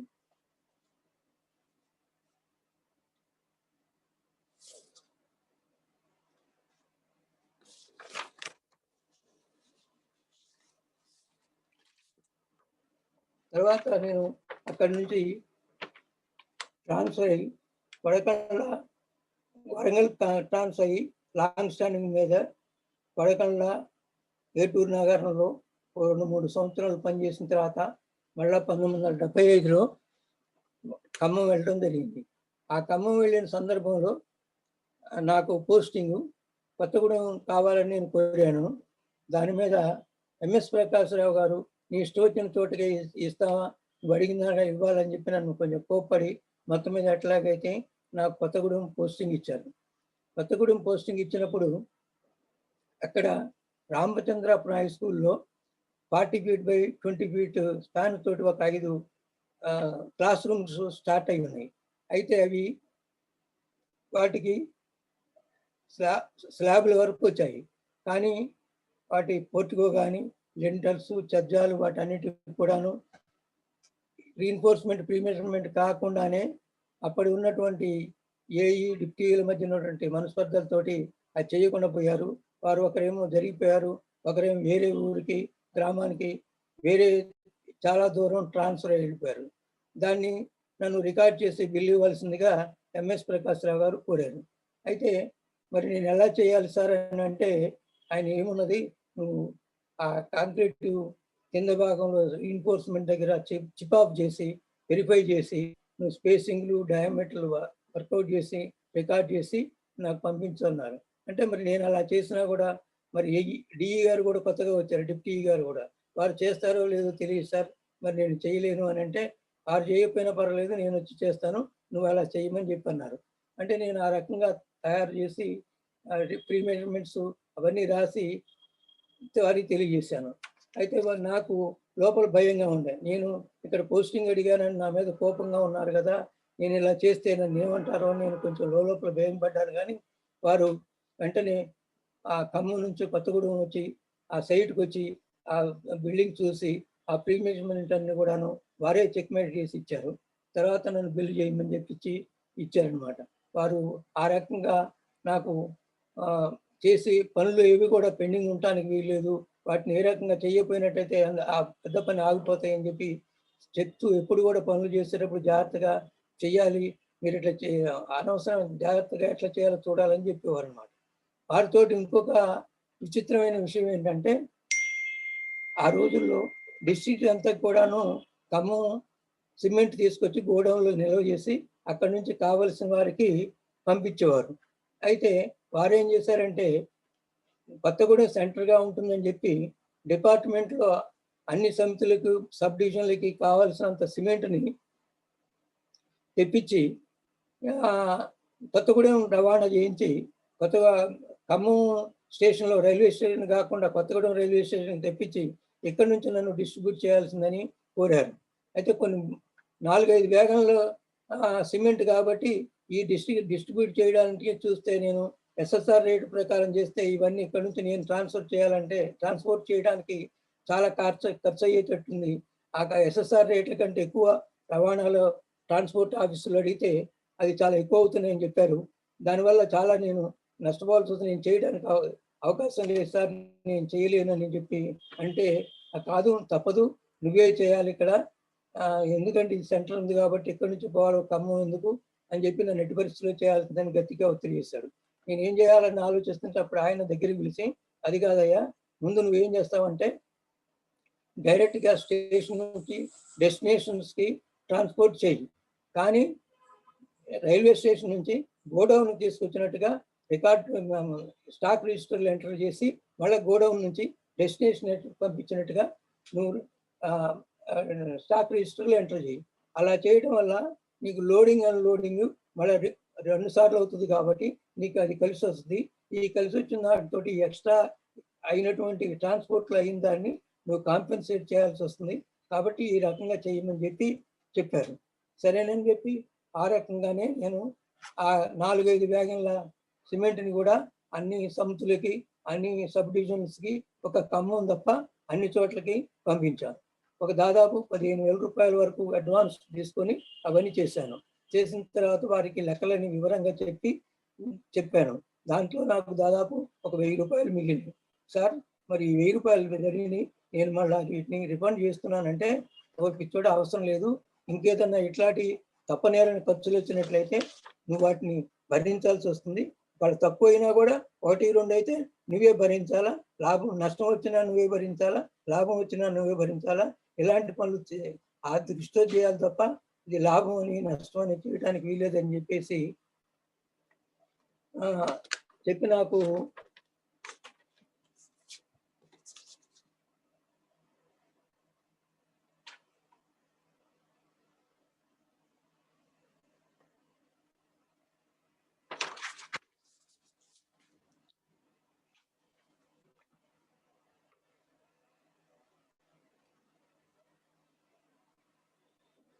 రవాణా అయితే ఈ రవాణా ఛార్జీలు తర్వాత ఇష్యూ రేట్ వర్కౌట్ చేస్తే వీటన్నిటిని ట్రాన్స్పోర్టేషన్తో సహా చేస్తే అంతకుముందు ఖమ్మం నుంచి చేసిన వాటికంటే ఇష్యూ రేటు చాలా కన్సిడరబుల్గా చాలా తగ్గింది. అది ఒక విశేషం. ఇంత చేసినప్పటికీ కూడా ఇష్యూ రేటు మొత్తం మీద మామూలుగా అంటే కూడాను చాలా తక్కువ వచ్చింది. దానికి నాకు చాలా ఆశ్చర్యం వేసింది. వారు చేసినటువంటి నిర్ణయం నాకు ఎంతో సమంజసం అనిపించింది. తర్వాత 1 సంవత్సరం ఇల్లెందులో పనిచేసి బీటెక్ పార్ట్ టైంలో ఎంట్రన్స్ రాసి అక్కడి నుంచి ఆర్ఈసీలో పార్ట్ టైం చేస్తే ఆర్ఈసీలో సెలక్షన్ వచ్చింది. అక్కడి నుంచి నేను ఖమ్మం నుంచి వరంగల్కు వచ్చి ఆర్ఈసీలో చేరాను. అప్పుడు ఆర్ఈసీలో చేరడానికి నాకు ఖమ్మం నుండి వరంగల్ పోస్టింగ్ ఇచ్చారు. అప్పుడు ఇనాముల్ హక్ గారని ఎస్సీ గారు ఉన్నారు. వారు నాకు దయతో మనకు ఖమ్మం డివిజన్లో డ్రాఫ్ట్స్మన్ వర్క్ చేసేటట్టుగా పోస్టింగ్ ఇచ్చారు. అక్కడ డ్రాఫ్ట్స్మన్ పోస్టింగ్ చేస్తూ నేను 1985లో బీటెక్ పూర్తి చేసుకోవడం జరిగింది. అది చేస్తుండగానే నాకు 1985 ఆగస్టులో డిప్యూటీగా అది పూర్తి అయిపోయిందనే డిప్యూటీగా కార్పొరేషన్ లో మీ ముఖానికి పేపర్ సార్ట్ చేశారు. ముఖం ఓపడకుండా పేపర్ అవుపడుతున్నది, పక్కకి పెట్టండి పేపర్. ఓకే. 1985లో డిప్యూటీగా హౌసింగ్ కార్పొరేషన్ వరంగల్లో పోస్టింగ్ ఇచ్చారు. అయితే ఆ పోస్టింగ్లో జరిగిన ఈ హౌసింగ్ ఏంటంటే ఇది ఇంకా మరీ సోషల్ ఇంజనీరింగ్. ఇందులో ఏమిటంటే గృహ నిర్మాణాలకి మామూలుగా ఒక్కొక్క గృహానికి 200 ఎస్ఎఫ్టీ 16/12 ఏరియాతో సైజ్ ఉన్నటువంటి ఇల్లులు కట్టాలి, పక్కా ఇల్లు కట్టాలా, బెంగళూరు టైల్స్ కానీ స్లాబ్స్ కానీ వేయాలి.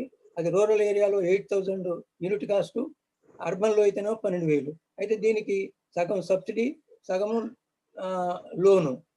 ఇది కాకుండా కూడా ఇంకొంచెం పెట్టుకుంటే కానీ అది ఇల్లు పూర్తి కాదు. కాబట్టి ఇది చేయించడం చాలా కష్టంతో కూడుకొని పిల్లవారికి మేము చేయవలసిన పిల్లల్లో అన్ని డిజైన్స్, ప్లాన్స్ అన్నీ అప్రూవ్ అయి ఉంటాయి.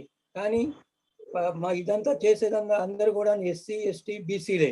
వీళ్ళందరికీ అవగాహన కల్పించడం, వారికి నచ్చ చెప్పడం, వారి పని చేస్తుంటే వారికి సహాయ సహకారాలు అందించడం తప్ప మేము చేయగలిగింది పెద్దగా ఏం లేదు.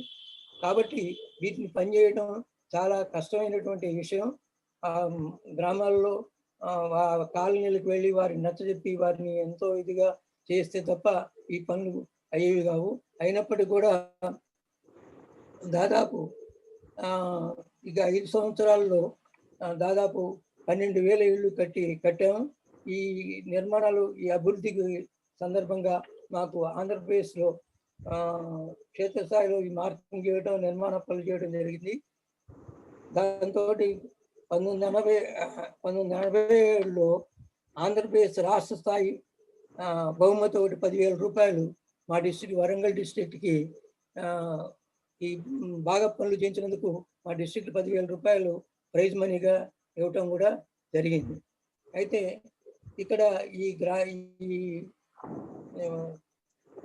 ఇళ్ళని తక్కువ ఖర్చులో నిర్మించడానికి కొత్త రకాలైనటువంటి ఎకనామికల్గా ఆల్టర్నేటివ్ టెక్నాలజీ కోసం నన్ను కేరళ, బొంబాయి, తర్వాత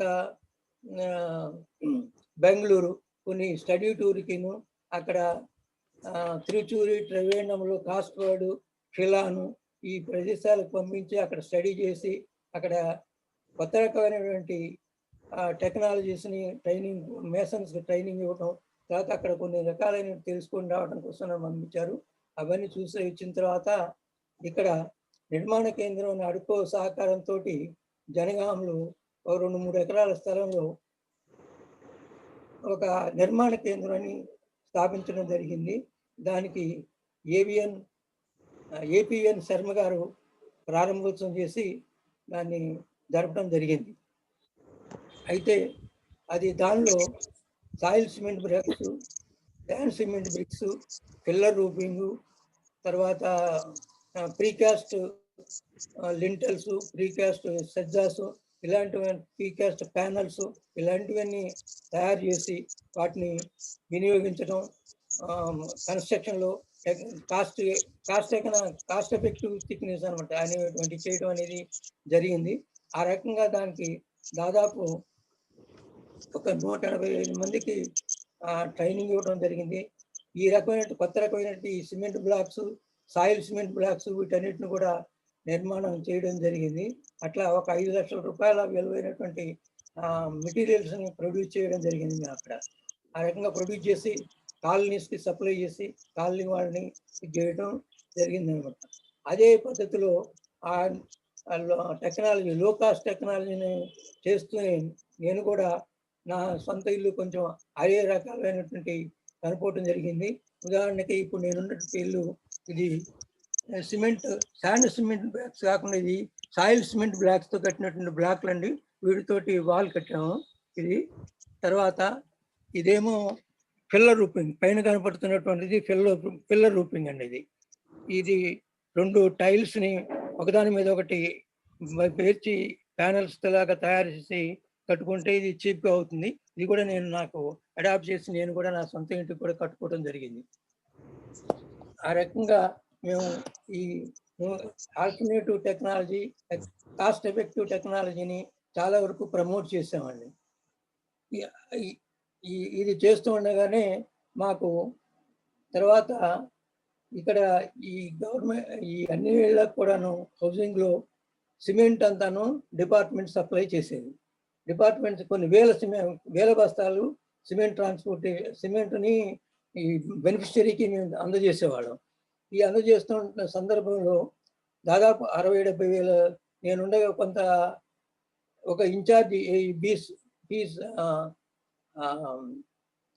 భీమరావు గారని ఇన్ఛార్జి, మా పంచాయతీరాజ్ ఏఈ గారి ఇన్ఛార్జిగా ఉన్నారు. ఆయన ట్రాన్స్ఫర్ అయిపోతూ నాకు అప్పచెప్పారు. అది అప్పచెప్పిన కొద్ది రోజులకి, ఒక నెల రోజుల్లోనే విజిలెన్స్ ఎన్ఫోర్స్మెంట్ వాళ్ళు మా ఆఫీస్కి వచ్చి మా యొక్క స్టోర్స్, ఆఫీసులు అన్నీ కూడాను వెరిఫై చేయడం జరిగింది. అయితే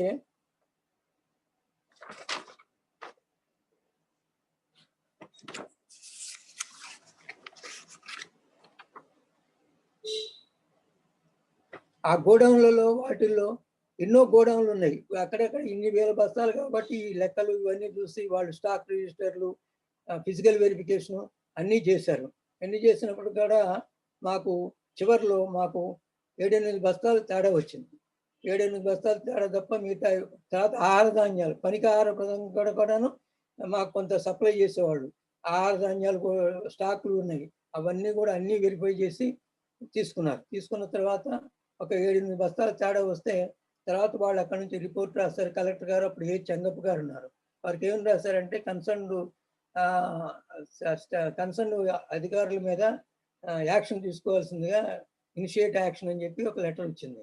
అయితే దాని మీద చెంగప్ప గారు ఏమన్నారంటే 60-70 వేల బస్తాల ట్రాన్సాక్షన్లు 7-8 బస్తాలు తక్కువ అనేది it is very negligible work, negligible ఇది, దీని మీద యాక్షన్ తీసుకోవడానికి అవసరం లేదు, తీసుకోవసరం లేదని చెప్పి ఫైల్ మీద ఎండార్స్ చేశాడండి. అయినప్పటికీ కూడా మా మేనేజర్ గారు, హౌసింగ్ మేనేజర్ గారు ఏమన్నంటే అట్లీస్ట్ వార్నింగ్ చేద్దామని చెప్పి ఆయన నోట్ ఫైల్ రాస్తారు. ఆయన నోట్ ఫైల్ రాస్తే ఏమని రాస్తాడంటే ఆయన if you issue warning it is nothing but warning against sincerity and integrity, కాబట్టి ఏం అది కూడా అలాంటిది కూడా అవసరం లేదు, వాళ్ళని డిస్కరేజ్ చేస్తుంది అవుతుందని చెప్పి అని అని ఎండార్స్ చేసి ఫైల్ క్లోజ్ చేశారండి. ఇదే మాకు ఒక పెద్ద సర్టిఫికేట్గా నేను ఇది ఫీల్ అవుతున్నాను, ప్రశంస సర్టిఫికేట్గా. ఆ కలెక్టర్ గారు అంత మా పనులన్నీ చూసేవారు కనుక మా మీద ఉన్న నమ్మకంతో వారు ఆ విధంగా రాసి దాన్ని క్లోజ్ చేయడం జరిగిందండి. తర్వాత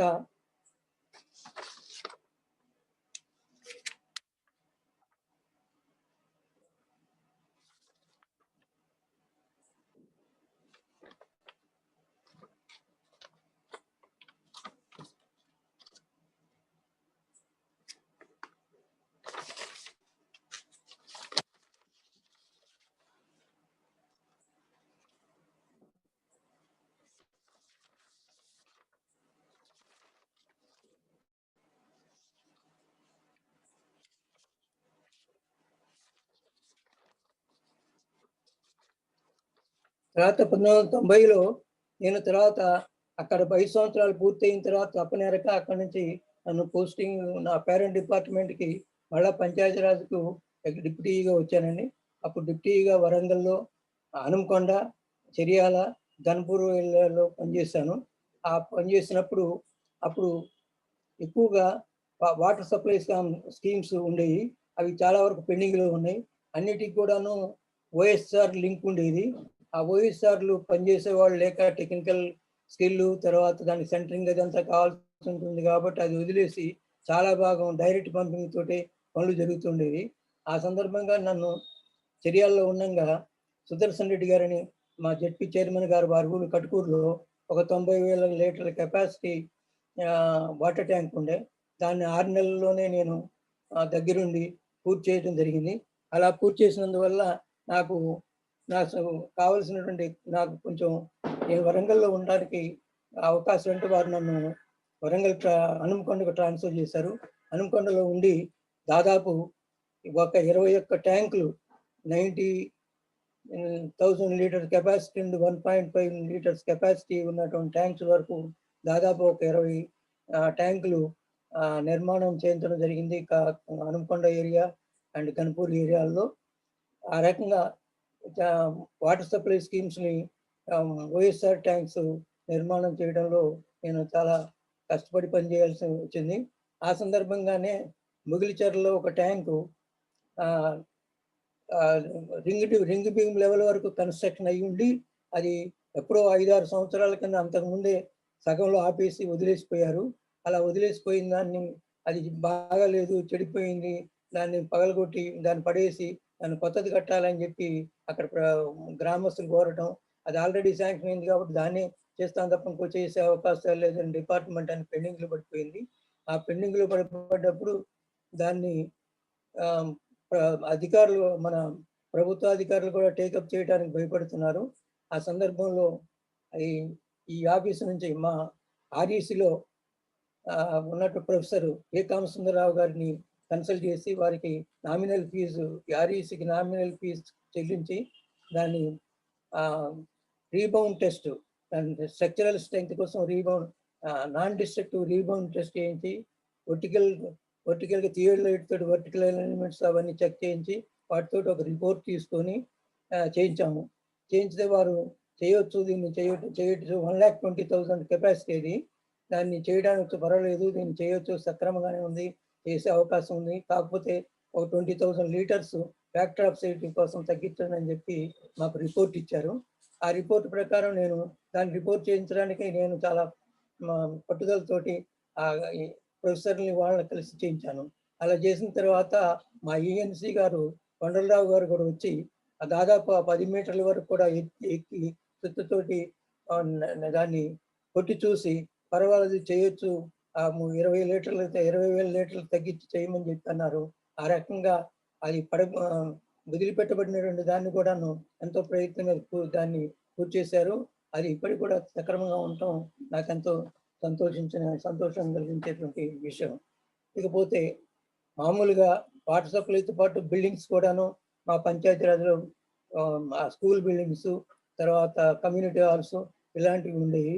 అందులో వాటిని చేస్తున్న సందర్భంలో నేను ఆత్మకూరు మండలంలో ఒక బిల్డింగ్, ఒక కమ్యూనిటీ హాల్ని 20 feet by 12 feet ఉన్నటువంటి ఒక బిల్డింగ్ని మొట్టమొదటిగా 9 inches వాల్స్, అంతకుముందు అంతా డిపార్ట్మెంట్లో 1 feet 1.5 inch వాల్స్ ఏ ఉండేవి, కానీ ఏ రకమైన బిల్డింగ్ కూడాను 9 అంగుళాలతో గోడలు కట్టినటువంటి ఇది లేదు.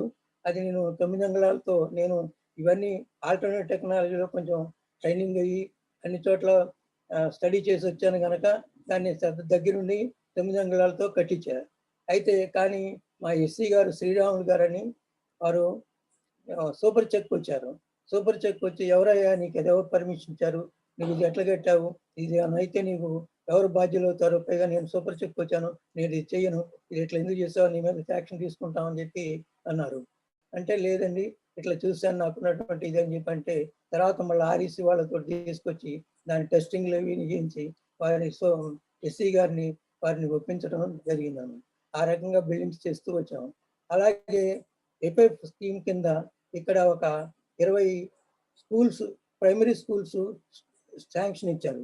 అవి 1,20,000 ఈచ్ యూనిట్. అయితే వాటన్నిటికి కూడాను స్పెషల్ ఈ మామూలు కాకుండా కొత్త రకమైనటువంటి ప్లాన్స్, కొత్త రకమైనటువంటి టెక్నాలజీ ఉపయోగించాలి. ప్రతి దాంట్లో ఏదో ఒక రకమైన టెక్నాలజీ, హాలో బ్రిక్ కానివ్వండి, ట్రాక్టర్ బ్యాండ్ లేదా పిల్లర్ రూపింగ్ ఇలా చేయాలి. తర్వాత వాటిని వుడ్ వాడకుండా ఈ ఆర్సిసి ఫ్రేమ్స్ అవి వాడవలసినటువంటి ఇట్లాంటి కొత్త విషయాలతోటి చేశారు. ఆ సందర్భంగా నేను అదే విధంగా ఆ రకంగా కొన్ని దాదాపు 20 స్కూల్ బిల్డింగ్స్కి మార్కౌట్లు ఇచ్చి వివిధ దశలో చేస్తూ ఉండగా నాకు మళ్ళీ గన్పూర్ ట్రాన్స్ఫర్ అయింది. ఆ గన్పూర్లో పనిచేస్తుండగానే నాకు మళ్ళా ఎగ్జిక్యూటివ్ ఇంజనీర్గా ప్రమోషన్ రావడం జరిగింది. ఆ ఎగ్జిక్యూటివ్గా ప్రమోషన్ రావడం జరగడంతో నేను ఎస్సీ కార్పొరేషన్లో నాకు అలాట్మెంట్ జరిగింది. ప్లేస్ పోస్టింగ్ కోసం నేను హైదరాబాద్ వెళ్తే అప్పుడు అక్కడ డైరెక్టర్ ఎస్ఎల్ఎఫ్ గారు అని ఐఏఎస్ గారు ఉన్నారు. వారు నాతో ఏమన్నారంటే, బాబు ఆదిలాబాద్ జిల్లాలో ఈ ఎస్సీ కార్పొరేషన్ వర్క్స్ కొంచెం ఇబ్బందికరంగా ఉంది, నువ్వు అక్కడ 1 సంవత్సరం పనిచేసిరా, ఇక్కడికి సరి చేసిరా, నీకు 1 సంవత్సరం తర్వాత నువ్వు ఎక్కడికి కావాలంటే అక్కడికి ఇస్తాను, కాబట్టి తప్పకుండా పోవాలంటే ఈ ప్రమోషన్ కాబట్టి ఎక్కడ ఇచ్చినప్పుడు మనం అడగటం బాగోదని చెప్పి సరే మంచి ఇస్తారని చెప్పి వచ్చాను. ఇంకా అప్పటికి రిలీవ్ కాలేదు. వచ్చి గన్పూర్లో ఉండగా అప్పుడు కడియం శ్రీహరి గారు మినిస్టర్గా ఉన్నారు, SC corporation, SC social welfare. వారు వరంగల్ వచ్చినప్పుడు నేను గన్పూర్లో వారి నియోజకవర్గంలో అంటున్నాను కాబట్టి ప్రోటోకాల్ ప్రకారం వారు వచ్చినప్పుడల్లా కలవాల్సి వచ్చేది. ఆ సమయం కూడా నేను వారిని కలిశాను. ఆ గెస్ట్ హౌస్లో కలిసినప్పుడు వారికి ఈ విషయాలు తెలిసింది. నాకు ప్రమోషన్ రావటం, తర్వాత ఆదిలాబాదు పోస్టింగ్ జరుగుతుంది, వెళ్తున్నానని తెలిసి అదేమిటి మరి నువ్వు వరంగల్ చేయడం నీకు ఇష్టం లేదా అని నన్ను అడిగారు. చేయడం ఎందుకు ఇష్టం ఉండదండి, కానీ ఇప్పుడు ప్రమోషన్ వచ్చింది కాబట్టి ఎక్కడంటే పోదామనే ఉద్దేశంతో నేను వెళ్తున్నాను అన్నాను. అట్లా కాదు, నువ్వు వరంగల్ చేయాల్సి ఉంటే చెప్పు, నేను వరంగల్ మార్పిస్తానన్నారు. అయితే నేను కొంచెం ఇబ్బంది పడాల్సి వచ్చి చిరకాటంలో పడ్డాను. మంత్రి గారు అంతటి వారు స్వయంగా అడిగినప్పుడు నేను కాదనలేక సరేలేండి అన్నాను. అట్లా అయితే నువ్వు 10 రోజులు, ఒక 1 రోజులు నువ్వు అక్కడికి వెళ్ళి ఆర్డర్ రాగానే వెళ్ళి నువ్వు జాయిన్ అవ్వద్దు, ఒక 1 రోజులు వెయిట్ చెయ్యి, నేను ఇక్కడే నీకు పోస్టింగ్ ఇప్పిస్తానన్నారు. అయితే వారం రోజులు చేసినా కూడా నాకు పోస్టింగ్ రాలేదు. కానీ ఆయన ఏమన్నారంటే, అతను వస్తాడు పోస్టింగ్, అతను వస్తేనే పోస్టింగ్ ఇవ్వండి అని చెప్పి చెప్తారన్నారు. అయితే నేను పోక తప్పలేదు. అయితే పోయి వారు కలిసినప్పుడు నన్ను వారు "ఇదేమిటయ్యా నాతోటి వెళ్తామని చెప్తారు. మళ్ళీ తర్వాత పోయి పైరవీ చేస్తారు. ఏమిటి మీ పద్ధతి? ఈ పద్ధతులు ఏం బాగలేవు" అని నన్ను కొంచెం చిరాకుగా కోప్పడ్డారు. నాకిది చాలా బాధ అనిపించింది. సర్వీస్‌లో నేను అత్యంత బాధాకరంగా ఫీల్ అయింది. ఈ ఒక్క విషయంలోనే నేను చాలా బాధాకరంగా ఫీల్ అయిన విషయం. అయినా తప్పనిసరిగా వచ్చి వరంగల్‌లో చేరాను. అప్పుడు వరంగల్‌లో చాలా వర్క్స్ పెండింగ్‌లో ఉన్నాయి. దీంట్లో ఎస్సీ, బీసీ హాస్టల్ బిల్డింగ్స్, తర్వాత రెసిడెన్షియల్ స్కూల్స్ చాలా బిల్డింగ్స్ పెండింగ్‌లో ఉన్నాయి. వాటన్నిటిని కూడా జాగ్రత్తగా ఉండి వెంటబడి చేస్తూ పనులు చాలా భాగం 2 సంవత్సరాల్లో చాలా బాగా పనిచేశాం. అయితే ఈ సందర్భంలో ఏం జరిగిందంటే ఒకసారి అప్పుడు శాలిని మిశ్రా గారు ఇక్కడ కలెక్టర్‌గా ఉన్నారు. నాకు ఒకసారి కొంచెం అర్జెంట్ పని ఉండి మాకు వారి కింద కలెక్టర్ గారి కింద పనిచేయాల్సి ఉంటుంది కాబట్టి నేను ఒకసారి హైదరాబాద్ వెళ్ళవలసి వచ్చి వారిని ఒకసారి సార్ మేడం నేను ఇట్లా హైదరాబాద్ కొంచెం అర్జెంట్‌గా పని వెళ్ళాల్సింది వెళ్తానంటే లేదు రేపు డిస్ట్రిక్ట్ ఆఫీసర్స్ మీటింగ్ ఉంది. మీటింగ్‌లో 3 గంటలకు మీటింగ్ ఉండాలి అన్నారు.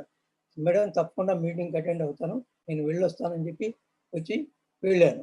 వెళ్ళి తెల్లవారే కానీ ఆవిడ గారు పొద్దున్నే ఎంక్వైరీ చేశారు. ఉన్నారంటే లేరు, మీ ఆఫీసులో లేరు, ఎస్సీ కార్పొరేషన్ కలెక్టర్ ఆఫీసులోనే ఉంటుంది. తెలుసుకుంటే నేను లేనని తెలిసింది. ఎందుకు వెళ్ళారని తెలిసింది కానీ కోపం వచ్చింది. అయినప్పుడు కూడా నేను వెంటనే 3 గంటల లోపలే వచ్చి మీటింగ్ హాల్‌లో కూర్చున్నాను. వారు వచ్చేవరకు ఫ్రంట్ బెంచ్‌లో కూర్చున్నాను. వారికంటే అందరికంటే ముందే వచ్చి నేను ఫ్రంట్ బెంచ్‌లో ఉన్నాను. ఉంటే అయినా నేను చెప్పకుండా ఎందుకు వెళ్ళావు అన్నారు. అయినా మేడం ఇట్లా చాలా అర్జెంట్ ఉందని మీకు చెప్పాను కదా అని చెప్పాను. సరే అట్లా వెళ్ళొద్దు ఇప్పుడు కూడాను అని చెప్పాను. ఆ విషయంతోటో ఏమో మొత్తం మీద వారికి నా మీద కొంత అనుగ్రహం తప్పింది. వారు దాంతోటి నువ్వు పనులు కూడా సరిగ్గా చేయట్లేదు. మీ రిపోర్ట్ అంతా కూడాను నాకు రాసి అంటే ప్రోగ్రెస్ రిపోర్ట్ అంతా డీటెయిల్‌గా రాసి ఈడీగా ఉన్నటువంటి అప్పుడు రవీందర్ రెడ్డి ఆర్‌డీఓ గారు మాకు ఈడీగా ఉన్నారు. వారి ద్వారా నాకు పంపించవలసిందని చెప్పి నాకు పంపించమని చెప్పి కోరారు. అయితే నేను దాదాపు ఒక 10 పేజీల డీటెయిల్ రిపోర్ట్ రాసి వర్క్ వైజ్‌గా ఇవన్నీ చేసి ఎంత ప్రోగ్రెస్ వచ్చింది, ప్రోగ్రెస్ అంతా తెలియజేస్తూ రిపోర్ట్ రాసి, ఆ రిపోర్ట్ అంతా రాసి దాదాపు అంతకుముందు 10 సంవత్సరాల్లో చేసిన దాంతో సమానమైనటువంటి పని ఈ 2 సంవత్సరాల్లో చేయటం జరిగింది అని చెప్పి రాస్తూ చివరికి ఇంత వర్క్ జరిగింది కాబట్టి ఈ వర్క్‌కు బాధ్యులైనందరూ వాళ్ళని కూడా ఎంకరేజ్ చేయవలసిన వీరందరూ కూడా ఎంకరేజ్ చేయబడటానికి this work is they are worthful to get the encouragement అని చెప్పి నేను ఆ నోట్ ఫైల్‌లో రాశాను. రాస్తే ఆవిడ చూసి వీరిని ఈడీ గారి ద్వారా పంపించారు. ఆమె చూసి సీన్ అని చెప్పి నాకు ఫైలు రిటర్న్ చేశారనమాట. అయితే ఆ సందర్భంలోనే తర్వాత నాకు వారికి నాది ఇష్టం లేదనేది అర్థమైపోయింది. నాకు తర్వాత నాకు బైపాస్ సర్జరీ అయ్యి 3-4 నెలలు లీవ్‌లో వెళ్ళవలసి వచ్చింది. ఆ లీవ్‌లో వెళ్ళినప్పుడు తర్వాత లీవ్ నుంచి వచ్చిన తర్వాత నేను చేరడానికి రిపోర్ట్ ఇస్తే, ఎందుకు ఇంకా నీకు హెల్త్ పూర్తిగా తీసుకోవచ్చు కదా! నువ్వు కొంచెం రెస్ట్ తీసుకోవడం మంచిదేమో అని చెప్పి ఆమె సున్నితంగా తిరస్కరించారు.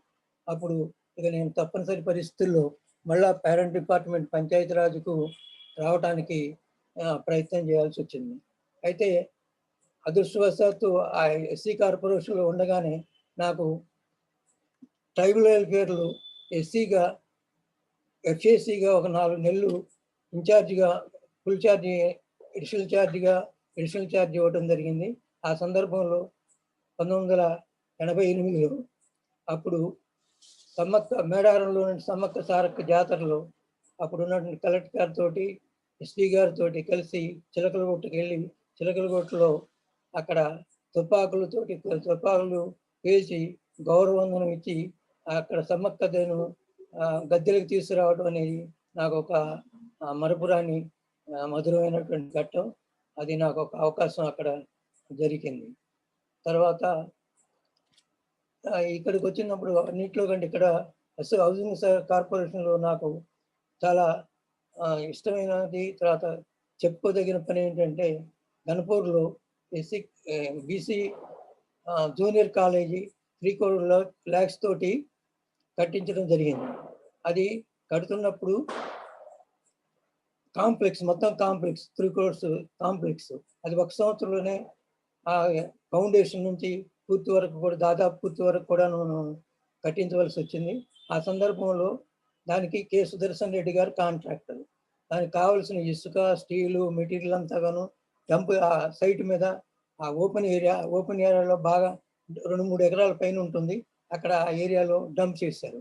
డంప్ చేస్తే దాని ఇన్స్పెక్షన్కి మన మినిస్టర్ గారు కడియం శ్రీహరి గారు, అప్పుడు సెక్రటరీగా ఉన్నటువంటి గార్గ్ గారు ఇన్స్పెక్షన్కి వచ్చారు.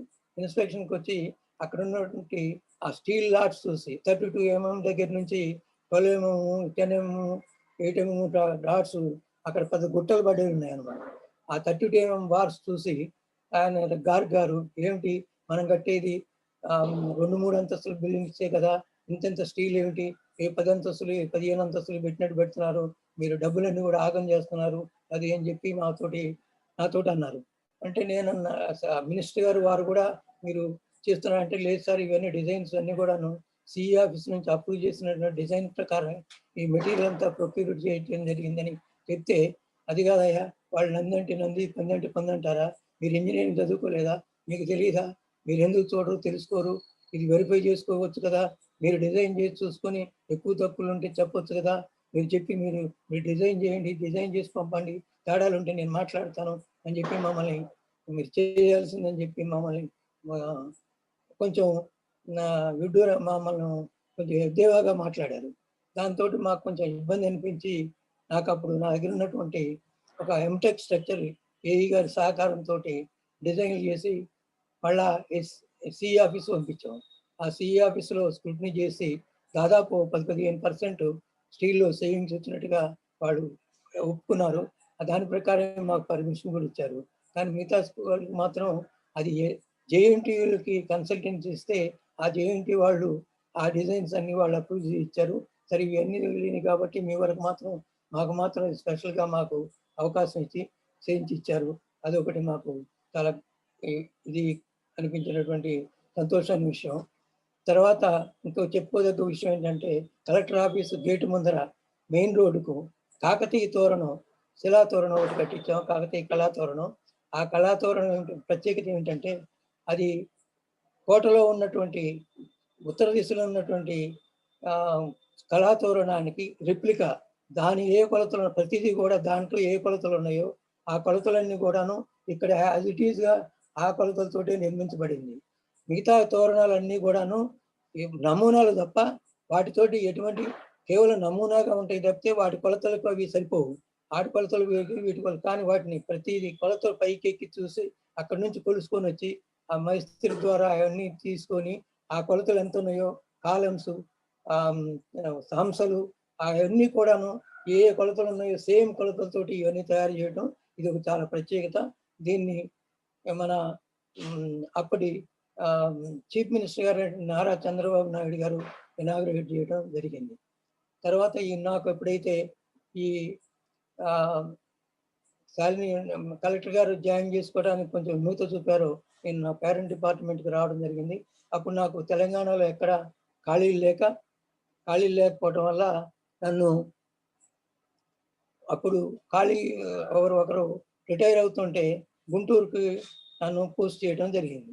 నేను కొంచెం ఆంధ్ర ఏరియా కాబట్టి పోవడానికి కొంచెం అనుమానించాను, కానీ తప్పనిసరి పరిస్థితుల్లో అక్కడికి వెళ్ళాల్సి వచ్చింది. సరే అక్కడికి వెళ్ళినప్పుడు నాకు కనీసం గెస్ట్ హౌస్కి అక్కడ నుంచి ఒక ఏఈ కానీ క్లర్క్ కానీ కూడా కనీసం రిసీవ్ చేసుకోవడానికి రాలేదు అక్కడ. అయితే తర్వాత నేను ఆ మీటింగ్లో కూడాను అతనికి ఫేర్వెల్ చేస్తున్నారు నన్ను, అప్పుడు రిటైర్ అయిన ఆయనకి. ఆ సమయంలో కూడా కనీసం డయామిస్కి నన్ను ఛార్జ్ తీసుకోవడానికి వెళ్ళినటువంటి నన్ను కూడాను కనీసం ఆ మీటింగ్లో నన్ను డయాస్ మీద కూడా పిలవలేదు. ఇక లాస్ట్గా ఆయన గురించి అవన్నీ చెప్తుంటే చాలా బాగా చేస్తారు, ఆ ఈ గారు పని చేస్తుంటే నేను వారిని అడిగాను, నేను కూడా మాట్లాడతానండి, ఇట్లా జాయిన్ అవ్వడానికి వచ్చానని నేను పరిచయం చేసుకుంటే, సరే మంచి సారీ అండి, చూడలేదు, మిమ్మల్ని గుర్తించలేదు, రండి అని చెప్పి అప్పుడు డయాస్ మీద పిలిచారు. పిలిస్తే నేను చెప్పాను, సరే వారు చేసినంత చేయలేకపోవచ్చు కానీ వారు అడుగుజాడల్లోనే తప్పుగా నడుస్తున్నానని మీకు ప్రామిస్ అని చెప్పి నేను చేశాను. చేసి అక్కడ జాయిన్ అయ్యాను. జాయిన్ అయిన తర్వాత ఒకటి 2 నెలల వరకు కొంచెం ఇబ్బంది అనిపించినప్పుడు కూడా క్రమక్రమంగా నా యొక్క వ్యవహార శైలి ఇవన్నీ కూడాను చూసి వాళ్ళు నాకు సహకారం చేయడం మొదలుపెట్టారు. ఆ సహకారంతో చేశాను.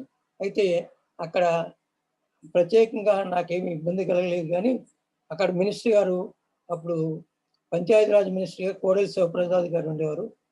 వారిది అక్కడ గుంటూరు డిస్ట్రిక్ట్ కాబట్టి వారు తరచుగా వారానికి 1-2 సార్లు వస్తూ ఉండేవారు. అయితే అక్కడ వచ్చిన చిక్కు ఏంటంటే, వారు వెళ్ళేటప్పుడు నరసాపురం ఎక్స్ప్రెస్కి వెళ్ళేవారు, నరసాపురం ఎక్స్ప్రెస్కి వచ్చేవారు.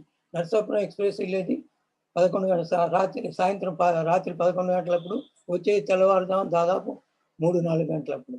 అక్కడ ఉన్నటువంటి ప్రోటోకాల్ ఏంటంటే, వర్క్ ఇన్స్పెక్టరు, ఈ assistant engineer, deputy EE, SC గారు, ఆర్డబ్ల్యూఎస్, పిఆర్ అందరూ కూడా ప్రోటోకాల్గా ఆ స్టేషన్కి వెళ్ళటం, మళ్ళీ స్టేషన్ నుంచి ఇంటికి వచ్చేటప్పుడు తీసుకురావటం, ఇది ఒక ఆనవాయితీ అక్కడ. అయితే సాయంత్రం వెళ్ళటం 11 గంటలకు బాగానే ఉండేది కానీ రాత్రి అర్ధరాత్రి 3 గంటలకు అట్లా వెళ్ళటం అనేది కొంచెం చాలా ఇబ్బందికరంగా ఉండేది. నేను 1-2 సార్లు పోలేకపోయాను. నాకు పోలేకపోయిన తర్వాత ఒకసారి నన్ను అక్కడ ఎస్సీ గారు అడిగారు, ఏమయ్యా నువ్వు కొత్తట్టుంది, నీకు అలవాటు లేనట్టుంది, అందరూ వస్తున్నారు, నువ్వు ఎస్సీలు కూడా వస్తున్నారు కదా, నువ్వు ఇక్కడ హెడ్ క్వార్టర్ ఈఐ ఉంది, నువ్వు రాకపోతే బాగలేదు కదా అంటే, సార్ వారు ఏమన్నా అన్నారా ఏంటని అడిగితే, వారు ఏమన్నారయ్యా, వారు మాటలతో అంటారు, ఏదైనా చేతలతో చేస్తారు కానీ మాటలతో చెప్పరు అని చెప్పి నన్ను పాపం వారు సలహా చెప్పి, ఏదో కష్టం ఉంది, నువ్వు ఇబ్బంది అయినప్పుడు కూడా తెల్లవారు అలారం పెట్టుకొని లేచి తెల్లారిపోతే నువ్వు ఆఫీస్కి వెళ్ళబాకు, నిన్ను ఎవరు వెళ్ళమన్నారు అని చెప్పి నాకు వారు సలహా చెప్పారు. సరే మంచిదని అప్పటి నుంచి నేను తప్పకుండా వెళ్ళేవాడిని. కానీ వారు ఎప్పుడు కూడా ఏ విషయాన్ని గురించి కూడా, ఏ పని విషయంలో కూడా నాకైతే ఒత్తిడి చేయలేదు. ఏ పని విషయంలో కూడా జోక్యం కలిగిన నా పనిలో ఎటువంటి జోక్యం కలిగించుకోలేదు. అందరూ ఎంతో బెదరబెట్టారు కానీ నాకు వారి నుంచి ఎటువంటి ఇబ్బంది జరగలేదు. కానీ ఒకసారి మాత్రం అప్పుడు నీరు మేరు ప్రోగ్రాం కింద వాటర్ ట్యాంక్స్లో పూడికి తీయడం పనులు జరుగుతున్నాయి. ఆ పూడికి తీయడం పనులు జరుగుతున్న సందర్భంలో పత్తిపాడు నియోజకవర్గంలో ఉన్నటువంటి ఒక పత్తిపాడు నియోజకవర్గంలో ఉన్నటువంటి పెద్దరత్తయ్య గారికి, ఆయన ఎమ్మెల్యే గారు, వీరు మినిస్టర్ గారు, వీరిద్దరికి ఒకే పార్టీలో ఉన్నప్పటికీ కూడా కొంచెం ఎందుకో తేడాలు వచ్చినాయి. ఆ తేడాల వల్ల అక్కడ పనిచేస్తున్నటువంటి ఒక ఏఈని కాంట్రాక్టర్కి ఆయనకి బిల్లు ఇవ్వద్దు, అసలు ఆయన ఎలా చేశాడు ఆ పని మన కదా, ఆయన పోలీస్ కంప్లైంట్ ఇచ్చి ఆయన అరెస్ట్ చేయించు, ఇది మన ప్రాపర్టీ కదా, మన ప్రాపర్టీ మీద ట్రెస్పాస్ చేసినట్టు కదా, మన పర్మిషన్ లేకుండా పోయి పనిచేస్తున్నాడు కాబట్టి నువ్వు పోలీస్ కంప్లైంట్ ఇవ్వమని నన్ను గెస్ట్ హౌస్ పిలిచి నాకు చెప్పారు. అయితే నేను అన్నాను, సార్ మనం చాలా మన అన్ని చోట్ల కూడా మన డివిజన్లో ఉన్నటువంటి అన్ని ట్యాంకులు కూడా వేటికి కూడా చాలా వాటికి మనం ఇంతవరకు ఆర్డర్స్ ఇవ్వలేదు, అయినప్పటికీ కూడా పనులు చేస్తున్నారు, తొందరగా చేయమని మనమే చెప్తున్నాం. కాబట్టి మరి ఈయన మీద ఒక్కడి మీద కంప్లైంట్ ఇచ్చినట్టు బాగుంది, ఇస్తే మరి అందరి మీద ఇవ్వాల్సి వస్తుంది, ఇదంతా చాలా గందరగోళం అవుతుంది, కానీ అలా ఇవ్వడానికి కుదరదు, చేయలేని సార్, చేయడం ఇబ్బంది అవుతుందని నేను మనవి చేయడం జరిగింది. అయితే వారిని అలా కుదరదు, ఆయనకి ఇవ్వడానికి వీల్లేదు అని అంటే, సరే బిల్ అయితే మాత్రం ఇవ్వలేదు కానీ నేను పోలీస్ కంప్లైంట్ మాత్రం ఇవ్వను సార్, సరే బిల్ అంటే మాత్రం మళ్ళీ మీరు చెప్పేంత వరకు మీ దృష్టికి రాకుండా మాత్రం ఇవ్వనని చెప్పి నేను అన్నాను. సరేనన్నా అన్నారు.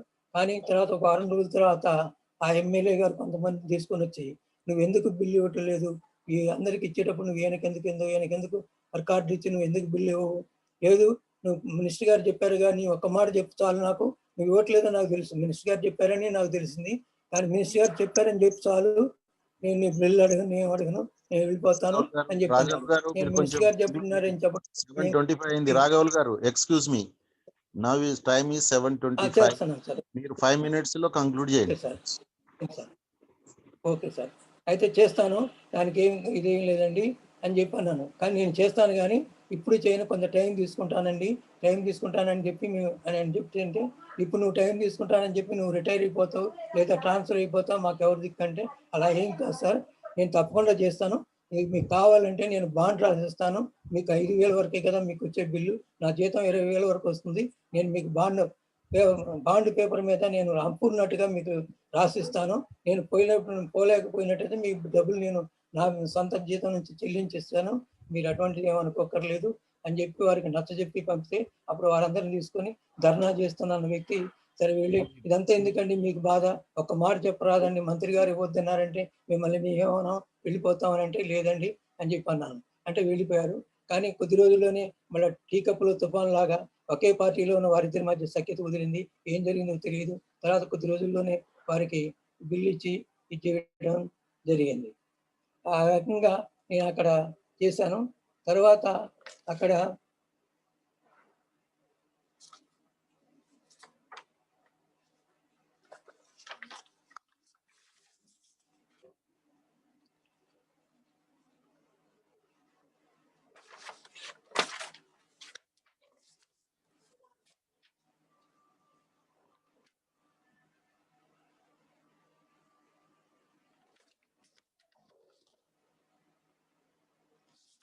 అయితే అక్కడ ముఖ్యంగా అక్కడ ఒక జడ్పీ మీటింగ్ హాల్ ఉందండి. అది 12 feet హైట్ 40 feet స్పాన్ తోటి ఉన్నటువంటి పెద్ద మీటింగ్ హాల్. దాన్ని బ్రిక్తో కట్టున్నది.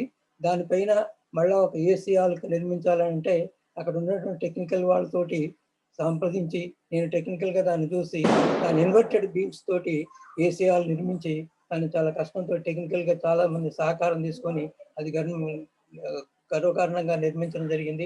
అది ఆ డిస్ట్రిక్ట్లో first time AC ZP meeting hall నిర్మాణం చేయడం జరిగింది. తర్వాత అక్కడ ఒకటి స్కూల్ బిల్డింగ్స్లో ముఖ్యంగా ఏం జరిగేది అంటే స్కూల్స్లో టాయిలెట్స్ తర్వాత లాట్రిన్స్ అవి ఉండేవి కావు. ఒక కంప్లీట్ గర్ల్స్ స్కూల్ ఉండేది. ఆ గర్ల్స్ స్కూల్లో టాయిలెట్స్ కట్టించమని చెప్పి తిరుగుతూ ఉండేవాడు. కానీ మనకు గ్రాంట్స్ ఏమి ఉండేవాడు. అది జనరల్ ఫండ్ నుంచి శాంక్షన్ చేయాల్సి ఉండేది. అది వేరే వారికి కొన్ని పొలిటికల్ కారణాల చేత దానికి ఆ స్కూల్కి శాంక్షన్ చేయడం జరగలేదు. కానీ ఆ హెడ్ మాస్టర్ వచ్చి ఎప్పుడు నన్ను చాలా ఇబ్బంది పెడుతుండే, ఇవ్వాల్సిందండి తప్పకుండా, చాలా ఇబ్బందిగా ఉంది, అందరూ హై స్కూలు అందరూ గర్ల్సే ఉన్నారు, దీనికి చాలా ఇబ్బందిగా ఉందని అనేక సార్లు చెప్తే నాకు చూస్తే చాలా బాధ అనిపించింది. అయితే అలాంటి దానికి నాకు ఒక చిన్న క్లాస్ ఉన్నదని ఒకరి ద్వారా తెలిసి ఒక క్లాస్ ఉన్నది ఏమిటంటే అత్యవసరమైన పరిస్థితుల్లో ఎగ్జిక్యూటివ్ ఇంజనీర్ 40,000 వరకు కూడా అడ్మినిస్ట్రేషన్ శాంక్షన్ ఇచ్చి టెక్నికల్ శాంక్షన్ ఇచ్చి వర్క్ ఎగ్జిక్యూట్ చేయించవచ్చు. కాకపోతే వాటిని మళ్ళా జనరల్ బాడీలో దాన్ని రాటిఫై చేయించుకోవాల్సినటువంటి అవసరం ఉంది. ఇది చాలా అవసరమైందని చెప్పి ధైర్యం చేసి అటువంటి 2 స్కూళ్ళు ఉంటే ఒకటే కాకుండా ఒక 2-3 స్కూళ్ళకి 40,000 రూపీస్ నా సెల్ఫ్ రెస్పాన్సిబిలిటీ మీద శాంక్షన్ చేసి వాటిని కట్టించడం జరిగింది. అయితే అదృష్టవశాత్తు దాని తర్వాత రిటైర్ అయ్యాను. అయినప్పుడు కూడా వాటి మీద ఎటువంటి అభ్యంతరం లేకుండానే జనరల్ బాడీలో వాటిని రాటిఫై చేయడం జరిగిందండి. ఇవన్నీ చేసినప్పటికీ అక్కడ నాకు అందరూ కూడాను చాలా సహకారం చేశారు.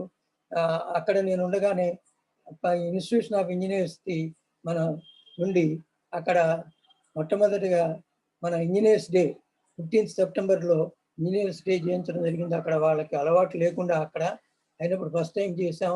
అప్పటి నుంచి ఇప్పటి వరకు కూడాను దాదాపు 20 సంవత్సరాలు కంటిన్యూస్గా చేస్తున్నారు. ఆ ఫస్ట్ టైం చేసినప్పుడే అక్కడ ఒక సాగునీరు కూడా తీయడం జరిగింది. అక్కడ ఉన్న డెవలప్మెంట్ వర్క్స్ అది చేసిన విషయాలని చెప్పి ఒక సాగునీరుని కూడా తీశాను నేను అందరితోటి. వాళ్ళు ఇప్పటికి కూడాను ప్రతి సంవత్సరం అది కంటిన్యూ చేస్తూ ఉన్నారు. దానికి నన్ను ఆహ్వానిస్తూ ఉంటారు. వాళ్ళందరి సహకారాలతోటి అక్కడ అందరితోటి నేను రిటైర్ అయినప్పుడు మొట్టమొదటి అంతటైతే నిర్లక్ష్యం చేయబడ్డాను అంతకు ఎక్కువగా నన్ను రిటైర్మెంట్ అప్పుడు అక్కడే నాకు రిటైర్మెంట్ జరిగింది. వాళ్ళు చాలా ఆదరంగా నన్ను రిటైర్మెంట్ ఫంక్షన్ చేసి నన్ను పంపడం జరిగింది. ఆ రకంగా నేను అక్కడ ఎంతో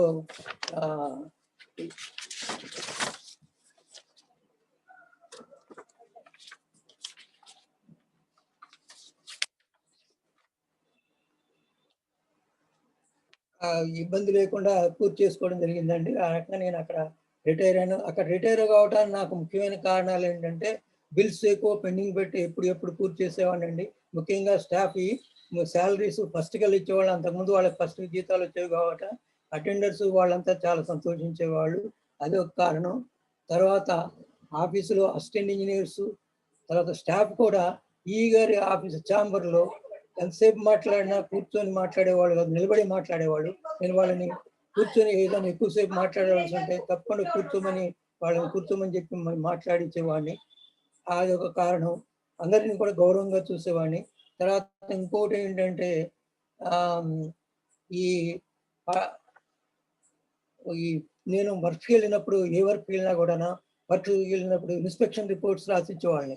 వాళ్ళకి వ్రాతపూర్వకంగా ఇవ్వడం అనేది వాళ్ళ టీచర్ కాంట్రాక్టర్లకి, తర్వాత ఏఈలకి, డిప్టీలకి అందరికి కూడాను ఈ ఇన్స్పెక్షన్ రిపోర్ట్స్ ఇవ్వడం. ఏ వర్క్ మీదకి వెళ్ళినా కూడా చిన్నదైనా పెద్దైనా కూడా నేను ఇన్స్పెక్షన్ రిపోర్ట్ ఇచ్చేవాడిని. దాని కంప్లైంట్స్ మీద అడుగుతూ ఉండేవాడిని.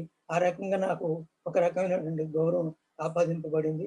ఆ రకంగా ఈ 3 కారణాల వల్లనే నేను వాళ్ళ దగ్గర సక్సెస్ఫుల్గా చేయగలనని అనుకుంటాను. ఆ రకంగా రిటైర్ అయ్యాను.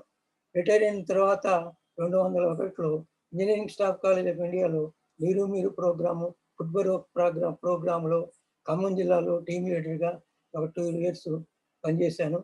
తర్వాత అక్కడి నుంచి రిటైర్మెంట్ అయిన తర్వాతనే మన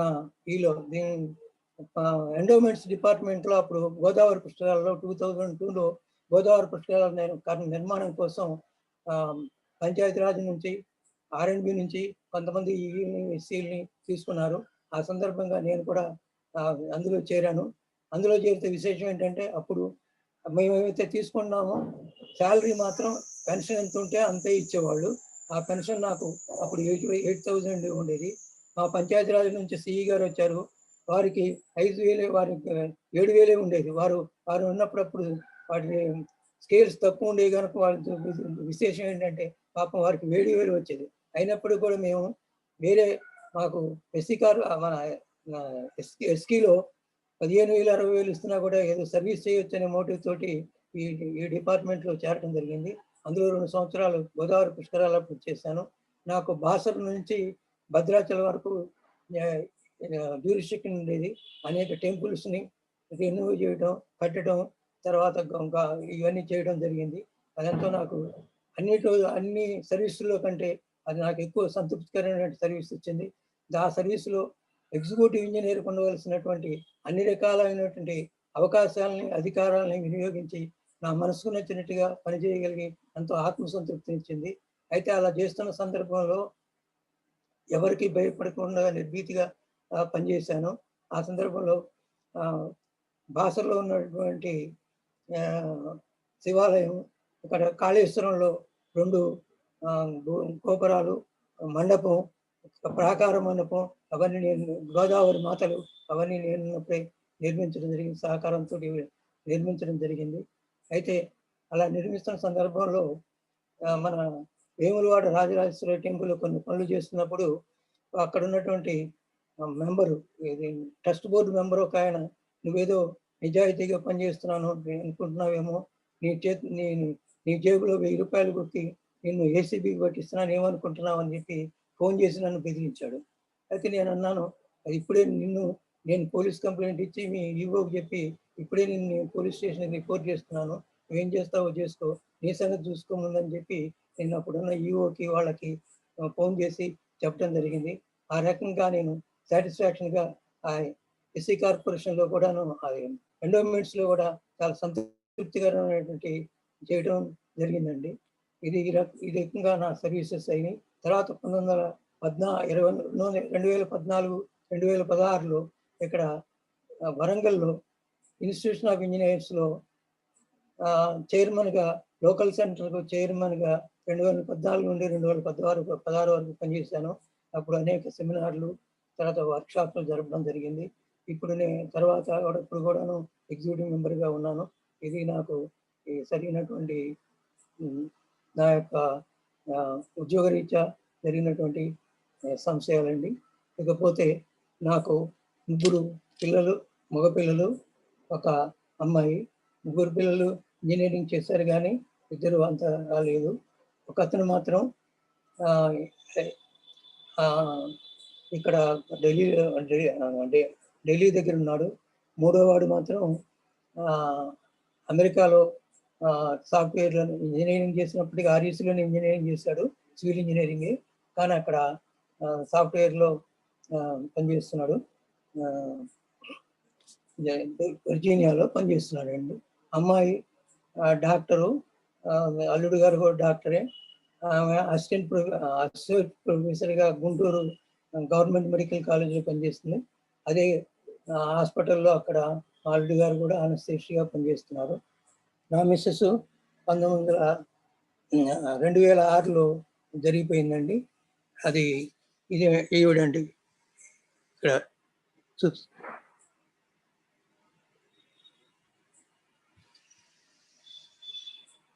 2006లో జరిగిపోయిందండి. తర్వాత ఆవిడ పేరు మీద మన ఆర్ఈసీలో best outgoing undergraduate lady స్టూడెంట్కి ప్రతి సంవత్సరం ఒక గోల్డ్ మెడల్ ఇచ్చేటట్టుగా నేను అక్కడ ఒక గోల్డ్ మెడల్ ఇచ్చానండి. ఒక గోల్డ్ మెడల్కి నేను స్పాన్సర్ చేశానండి.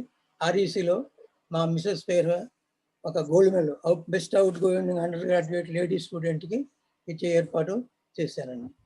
ఇది నా జీవిత చరిత్ర అండి. ఇది నాకు తెలిసిన మీకు, ఇది నా ఓపికతో ఉన్న మీ అందరికీ నాకు మరొకసారి కృతజ్ఞతలు తెలియజేస్తున్నానండి. ఓకే ఓకే రాఘవులు గారు, మీ యొక్క ఆవిష్కరణ ఇటు అన్ని కోణాల నుంచి మీరు దాన్ని స్పృశించారు. లాస్ట్ మీ ఫ్యామిలీలో మిస్సెస్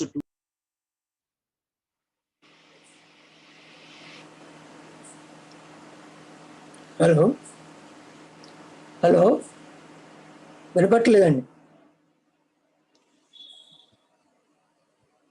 హలో హలో అతనిది అదే ఫోన్ వస్తే కట్ అయిందా, సంథింగ్ ఏదో అయింది. ఓకే. హలో రాఘవులు గారు. హలో రాఘవులు గారు, నమస్కారం సార్. మొత్తం మీద మీ ఆవిష్కరణ చూసిన తర్వాత ఈరోజు ఆవిష్కరణ నాకు చాలా సిమిలారిటీ ఉన్నది. ఎందుకంటే చాలా విపులంగా చెప్పడానికి మీరు చాలా తపన పడ్డరు. తర్వాత మీరు కూడా అక్కడ టెక్నికల్గా ఏదైనా ఉన్నాయి ఇంపార్టెంట్ ఉన్న దాన్ని కూడా మీరు విపులీకరించడం జరిగింది, ఇద్దరు కూడా. దాని తర్వాత వారికి ఏమో 3 బిడ్డలు, ఒక కొడుకు అయితే మీకు ఒక కొడుకు 3 బిడ్డలు, రివర్స్ ఉన్నది ఇక్కడ. తర్వాత అందరు చక్కగా సెటిల్ అయినరు. Very nice. ఒక్కటే విషాదం ఏంటంటే మీ మిస్సెస్ 2006లో చనిపోవడం అనేది బాధాకరము. ఇప్పుడు మీతో పాటు ఎవరున్నారు ఇప్పుడు వరంగల్లో? వరంగల్ నేను ఒక్కడే ఉన్నానండి. అయితే కొంచెం నాకు సహాయకారిగా మా వదిన గారి కూతురు ఉన్నారండి. Okay okay okay. అంటే మీ పెద్దబాబు ఎక్కడ? పెద్దబాబు గురించి నాకు సరిగా అర్థం కాదు. Where is he? Your eldest son? పెద్దబాబు హైదరాబాద్ లోనే ఉంటాడండి. హైదరాబాద్ లో ఉంటారు. ఓకే. పెద్దబాబు హైదరాబాద్ లోనే ఉంటాడండి. Okay okay. మొత్తం మీద యూపీఎస్సీ జూనియర్ అండి. Okay okay okay okay. రాఘవులు గారు, మొత్తం మీద మీరు మీ యొక్క ఆవిష్కరణలో అన్నిటిని స్పృశించడం జరిగింది. రియలీ ఇద్దరు వరంగల్ నుంచి ఇద్దరు కూడా చక్కగా ఒక ఎగ్జామినేషన్ కు చక్కగా ప్రిపేర్ అయ్యి రాస్తే ఎట్లా రాస్తారో అట్లా రాశారు ఇద్దరు. చక్కగా పేపరు నీట్ గా రాశారు ఇద్దరు. అన్ని ఆన్సర్లు రాయడం జరిగింది. మీకు 100/100 ఇద్దరికి. కాబట్టి అందులో ఏది కూడా వదిలిపెట్టలేము మీరు, అన్ని చక్కగా ఉన్నాయి. అయితే నేను ఇప్పుడు మల్లయ్య గారి యొక్క ఆవిష్కరణ తర్వాత వారు ఇరిగేషన్, వారు పంచాయతీరాజ్ కాబట్టి అదర్ దాన్ పంచాయతీరాజ్ వాళ్ళకు మొదలు ఛాన్స్, అంటే మల్లయ్య గారే మొదలు మాట్లాడాలనుకుంటారు. మల్లయ్య భూపల్లి గారు, మీరు మాట్లాడండి. హలో రాఘుల్ గారు. హలో, నమస్కారం అండి. నమస్కారం అండి. నమస్తే అండి. నమస్తే. మీ ఆవిష్కరణ చాలా బాగుంది. మీరు చిన్నప్పటి నుంచి కూడా ఒక పద్ధతి ప్రకారం కష్టపడి పైకి వచ్చిన వారు. మీకు సాధక బాధలు బాగా తెలుసు. మీరు ఇక్కడ వరంగల్లో ఉంటూ మా కాలనీలో ఉంటారు. కానీ మీ మిసెస్ గారు పోయిన సంగతి మాకు తెలియదు. మీరు 2006 అంటున్నారు. మాకు అప్పుడు మరి ఎక్కడ ఇదన్నది మాకు ఐడియా లేదు. ఏదున్నా వారికి వారి ఆత్మశాంతి కలగాలని కోరుకుంటూ మీ యొక్క ఆవిష్కరణ చాలా బాగుంది. సంతోషం. Happy life. Thank you. Thank you sir. Thank you. Next hello Venkateswarlu ji. నమస్కారం సార్. రాఘుల్ సార్. నమస్కారం అండి సార్. మీరు ఈరోజు రియల్ గా we are grateful to listen your స్వీయ ఆవిష్కరణ సార్. ఎందుకంటే మీరు ఆ వయసులో అంటే యాక్చువల్గా నేను కూడా ఖమ్మం సార్. వెరీ మెదక్ ఖమ్మం ఈగా పనిచేశాను 4.5 years. మీ గ్రామం కూడా నేను సందర్శించాను. అది ఏది మన మత్స్య కాన్స్టిట్యూన్సీ బోనకల్ మండలంలో కలకొట్ట. అయితే మీరు ఒక అతి సాధారణ కుటుంబం నుంచి వచ్చి మీరు రియల్ గా మీరు సాధించిన నిబద్ధత నిజాయితీ తెలియజేస్తుంది సార్.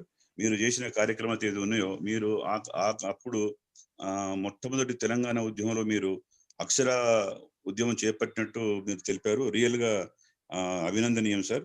ఎందుకంటే మీరు తెలంగాణ మీద ఉన్న మీ దీనికి అదే విధంగా మీరు ఆంధ్రకు పోవాలని కూడా మీరు విముఖత చూపించారు. అది ఎందుకంటే తెలంగాణ మీద ఉన్న అభిమానంతో. సరే మీరు చేసిన అదే విధంగా ఏదైతే మన పంచాయతీరాజ్ డిపార్ట్మెంట్ అంటే సంక్షేమ కార్యక్రమాలకు ఇది పెట్టింది సార్. ఎందుకంటే ప్రతి కార్యక్రమం ఏది కూడా సాధారణ ప్రజలకు to క్యాటర్ the basic needs of the poor people only one department, that is Panchayati Raj department sir. ఎందుకంటే అతి చిన్న చిన్న పనులు అతి సాధారణమైన మనుషులకు కావలసిన ఏవైతే అవసరాలు ఉన్నాయో అవి తీర్చాలంటే పంచాయతీ డిపార్ట్మెంట్ ని మన గవర్నమెంట్ ప్రతిపాదించి ఆ కార్యక్రమం చేపడుతుంది సార్. రియల్ గా మీరు ఆ డిపార్ట్మెంట్ లో ఎన్నుకొని మీరు ఎన్నో కార్యక్రమాలు చేశారు. తర్వాత మీ నిబద్ధత తెలుస్తుంది. మీరు కల్లూరులో పనిచేస్తున్నప్పుడు ఆ ఎంఐ ట్యాంక్ గురించి చెప్పారు. అంటే మీకున్న కాన్ఫిడెన్స్ లెవెల్స్ తో మీరు దాన్ని రికార్డ్ చేయడం, పేమెంట్ ఇప్పించడం. అదే విధంగా మీరు అయితే మన ఎస్సీ కార్పొరేషన్ చేసి అప్పుడు ఫస్ట్ హౌసింగ్ డిపార్ట్మెంట్ మీరు పనిచేస్తున్నప్పుడు నిర్మితి కేంద్రాలు జనరల్ గా ప్రతి జిల్లా కేంద్రంలో కూడా అప్పుడు నిర్మితి కేంద్రాలు కట్టించారు సార్. ఇప్పుడు మీరు చూపించిన మీ ఇంటి కూడా పైకప్పులు ఏవైతే ఉన్నాయో ఇక్కడ నేను చాలా చాలా చూశాను. అది ఏంది విత్ లో కాస్ట్ హౌసెస్, కాస్ట్ ఎఫెక్టివ్ దీంతో మీరు చేశారు. రియల్ గా ఆ కాలంలో మీరు కేరళ వెళ్ళి అక్కడ ఉన్న కొత్త కొత్త టెక్నాలజీ తెలుసుకొని అవన్నీ కూడా మన డిపార్ట్మెంట్ లో ఇంప్లిమెంట్ చేసి మంచి నేమ్ సంపాదించారు. రియల్ గా చాలా గొప్ప విషయం సార్. మీరు అందులో ఏంటంటే మీరు నేను చాలా మటుకు చూస్తున్న స్వీయ ఆవిష్కరణలో ఎవరైతే ఎల్సీకి వస్తుండ్రో వారు ఎందుకు ప్రతి ఒక్కరు కూడా బీటెక్, ఎంటెక్, లాస్ట్ పిహెచ్డి దాకా కూడా పోతున్నారు వారు. మరి మేము బీటెక్ చేసిన మాత్రం బీటెక్ దాన్ని అయిపోయినా కానీ ఎల్సీ చేసిన మాత్రం రియల్ గా వాళ్ళు అప్ టు ఎండ్ వాళ్ళకి చదువుకు ఇదో కార్యక్రమం అదో కార్యక్రమం ఉంది. రియల్ గా చాలా గ్రేట్ సార్. మీరు ఎందుకంటే ఒక ఖమ్మం నుంచి ఒక మామూలు గ్రామం నుంచి మీరు వచ్చి ఇంత ఇదిగా చేశారు. అదే బాధాకర విషయం ఏంటంటే రియల్ అందరు అన్నట్టు 2004లో మీ శ్రీమతి గారు పోవడం అనేది అసలు 14 సంవత్సరాలు మీరు ఒంటరి జీవితం అనుభవిస్తున్నారు. Real that is very very very short sir. Real గా భగవంతుడు మీకు ఆ ధైర్యాన్ని ఇచ్చారు. మీరు ఈ భావి జీవితం కూడా మీకు చాలా చక్కగా ఉండాలని భగవంతుని ప్రార్థిస్తున్నారు సార్. ఈ అవకాశం ఇచ్చిన మీ అందరికి మరొకసారి హృదయపూర్వక నమస్కారాలు కృతజ్ఞతలు తెలియజేస్తున్నారు. Thank you very much sir. చాలా థ్యాంక్స్ అండి. డాక్టర్ రాజేందర్ రెడ్డి. సభకు నమస్కారం. సో కంగ్రాచులేషన్స్ రాఘవులు గారు. చాలా బాగుంది మీ స్వీయ ఆవిష్కరణ. దట్టు ఇన్ని రోజులు మనం కలిసి ఉన్నాం కానీ మీది కలకోట అన్న ఐడియా నాకు రావటం లేదు. ఆ కలకోటల లార్జ్ ట్యాంక్ కలకోట అవన్నీ ఆ స్ట్రక్చరు దాన్ని కనీసం నేను మధిర డిగా ఉన్నప్పుడు చాలా సార్లు రిటైనింగ్ వాల్ కన్స్ట్రక్షన్ మొత్తం నా పీరియడ్నే అయింది. అది గుడ్. ఓకే. ఖమ్మం వాస్తవ్యులు. మధిర మీద నాకు కొంచెం స్పెషల్ అభిమానం. ఎందుకంటే మా ఫాదర్ కూడా మధిరలో చేసేవాడు, వర్క్ చేసిండు. అందుకే కొంచెం స్పెషల్ ఇది. సో ఓకే, రాఘవులు గారిది నేను మొత్తం స్వీయ ఆవిష్కరణ కార్యక్రమాలు అంతా విన్నాం. వెంకటేశ్వర్లు గారు అన్నట్టు చాలా వరకు 100% ఇట్స్ గుడ్ కంపారిటివ్గా. సరే డిపార్ట్మెంటల్ అని కాదు కానీ ఇట్స్ అంటే మీ వర్క్ అంటే అఫ్కోర్స్ అప్పటి పీరియడ్లో చాలా మంది కష్టాలు పడి చదువుకున్నారు. దాన్ని ఇక మనం చేసుకుంటూ వస్తున్నాం. సో మీ స్పీచ్లో మీరు అంటే మీ దాంట్లో ఉన్న మీ తర్వాత కూడా రిటైర్మెంట్ అయిన తర్వాత కూడా మీరు అసోసియేషన్ ఈ ఇస్కీ ఇన్స్టిట్యూట్ ఆఫ్ ఇంజనీర్స్లో మీరు పార్టిసిపేట్ చేయడము, ఇవన్నీ కార్యక్రమాలు చాలా బెటర్.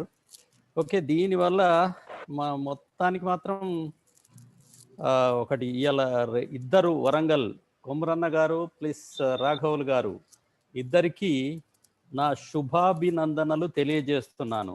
శ్యామ్ ప్రసాద్ రెడ్డి గారికి కూడా చేస్తున్నాం, ఎందుకంటే దీంట్లో పార్టిసిపేట్ విన్నోళ్ళకు చెవులోళ్ళ తుప్పు వదులుతుంది, పార్టిసిపేట్ చేసిన వాళ్ళకి మాత్రం డెఫినెట్గా ఏంది అల్జీమర్స్ రాదు, ఎందుకంటే పాతయన్ని గుర్తు చేసుకుంటున్నాం ఎప్పుడో చిన్నప్పటి బాపతి. కాబట్టి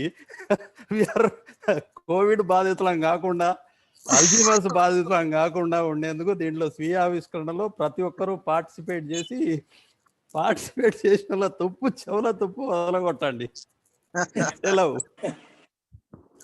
thank you. Okay okay okay, nice nice. ఇంకెవరైనా మాట్లాడే వాళ్ళు ఉన్నారా? బాబు హరి ప్రసన్న, మీ డాడీ గురించి ఒక నిమిషం చెప్పు బాబు, మీ డాడీ గురించి. నమస్కారం అండి. థ్యాంక్ యూ సో మచ్ అండి. నేను హరిప్రసన్న రాఘుల్ గారి చిన్న అబ్బాయిని. యుఎస్ లో వర్జీనియాలో ఉంటాను. నాన్నగారు లింక్ పంపించారు, చెప్తా ఉంటారు అనమాట ఈ మీటింగ్ జరుగుతున్నాయని చెప్పి. చాలా ఆనందకరమైన విషయం అండి. ఏంటంటే మీరందరూ కూడా ఇలాగా విశ్రాంతి చెందిన అందరూ కూడా కలిసి ఇలాంటి కార్యక్రమాలు చేస్తూ మీ యొక్క అనుభవాలను పంచుకుంటూ మీ యొక్క ఎక్స్పర్టీస్ ని వేరే ముంతరాలకు అందించడానికి ప్రయత్నం చేస్తున్నారు. ఇందులో చాలా మంది గురించి మా నాన్నగారి గురించి మాట్లాడాలి, కానీ ముఖ్యంగా అసలు ఈ యొక్క కార్యక్రమాలు జరుపుతున్నది చాలా ఆనందంగా ఉందండి. ఎందుకంటే చాలా మంది అనుభవాలు ముంతరాలకు వెళ్ళవు, చాలా తక్కువగా వెళ్తున్నాయి. సో తప్పు కావచ్చు, ఒప్పు కావచ్చు, ఏమైనా కావచ్చు, అనుభవాలు ముంతరాలకు వెళ్ళడం అనే ఒక ప్రక్రియ మాత్రం చాలా గొప్ప విషయం అండి. ఆ గొప్ప విషయాన్ని మీరు ముందు తీసుకెళ్తున్నందుకు చాలా ఆనందంగా ఉంది. ముఖ్యంగా మా నాన్నగారి విషయానికి వస్తే నాన్నగారు అనుకున్నంత గొప్పగా ఉండలేకపోయాము, కానీ నాన్నగారి దాంట్లో ఒక 50% అయినా రాగలిగితే అది మేము లైఫ్ లో అచీవ్ చేసినది అనుకుంటాం మేము. ఎందుకంటే ఆయన చదువు అక్షరాలు మొదలుపెట్టింది మాత్రం 10వ ఏటలో ఆయన అక్షరాలు మొదలుపెట్టింది. 9వ ఏట 10వ ఏట ఆయన అక్షరాలు మొదలుపెట్టింది. అంటే మా శేష మాస్టర్ గారు ఊర్లో ఉన్నప్పుడు ఆయన చాలా నిబద్ధతల టీచరు. సో అక్షరాలు మొదలుపెట్టినప్పుడు ఆయనకి జస్టిఫై చేసుకోవడం కోసం ఒక క్లాస్ ఇంట్లో, క్లాస్ స్కూల్లో చెప్పేవారు ఆయనకి, మా నాన్నగారికి. సో అట్లా మ్యాచ్అప్ చేశారు అన్నమాట ఎడ్యుకేషన్ ని. అలా చేసి చదువుకుని వచ్చి ఇప్పుడు అన్ని రకాలుగా సాధించగలిగారు. ఒక్కటి మాత్రం చెప్పగలరు నాన్నగారి విషయంలో, ఏంటంటే పాలిటిక్స్ లో లీడర్ ఉండొచ్చు, కానీ మా నాన్నగారు మాత్రం అన్ని విషయాల్లో లీడర్. అంటే ఏదైనా సరే చేయాలనుకుంటే ఒకసారి మనసులో వచ్చిందంటే అది ఎంత కష్టమైనా ఇష్టమైనా చేయడానికి ప్రయత్నం చేస్తారు. ఫైనాన్షియల్ గా ఉండకపోవచ్చు, లేదంటే పొలిటికల్ గా ఉండకపోవచ్చు, తనకున్న పరిధిలో తనేం చేయగలను అనేది మాత్రం ఆయన చూస్తారు. అంతకంటే ముందుకు వెళ్ళాల్సిన అవసరం లేదు. మనం చేయగలిగేది ఏంటి, మనం ఏం చేయగలం, మనం చేయగలం చేసి వదిలేయడం ఎంతవరకు మన బాధ్యత అనే ఒక విషయాన్ని మాత్రం తను నేర్పించారు. ఇంకొకటి, ఏదైనా చేయాలనుకుంటే మాత్రము పెద్దగా ఆలోచించాల్సిన అవసరం లేదురా, లఘు ఆయన ఎప్పుడు ఒక మాట అంటారు అనమాట. ఒక పెద్ద పని చేయాలనుకుంటున్నావు, ఈ రోజు నీకు పని చేయడం కుదరట్లేదు, ఒక్క నిమిషం స్పెండ్ చేసి అనుకున్న పనిలో ఒక పార్ట్ చేయండి వాడు, ఫ్రాగ్మెంట్ చేసి.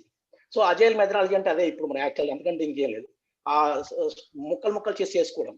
సో అలాగే ఆ లఘు అనే పని చేసామంటే నువ్వు కంటిన్యూటీలో ఉన్నట్టు లెక్క, మిస్ కాలేదని అంటారు. సో అలాంటి అనుభవాలు మా నాన్నగారు చాలా పంచుకొని, మా నాన్నగారు చెప్పిన చాలా విషయాలు కూడా నాకు తెలుసు.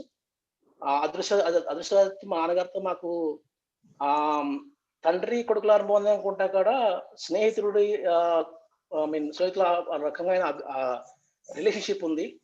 అన్ఫార్చునేట్ గా కొన్ని మేము చేయలేకపోయాము, but still I'm really proud of my dad. And at least ఆయన దాంట్లో మేము ఒక 50% చేయగలిగినా కానీ వీఆర్ సక్సెస్ఫుల్ పర్సన్స్ అనుకుంటాం.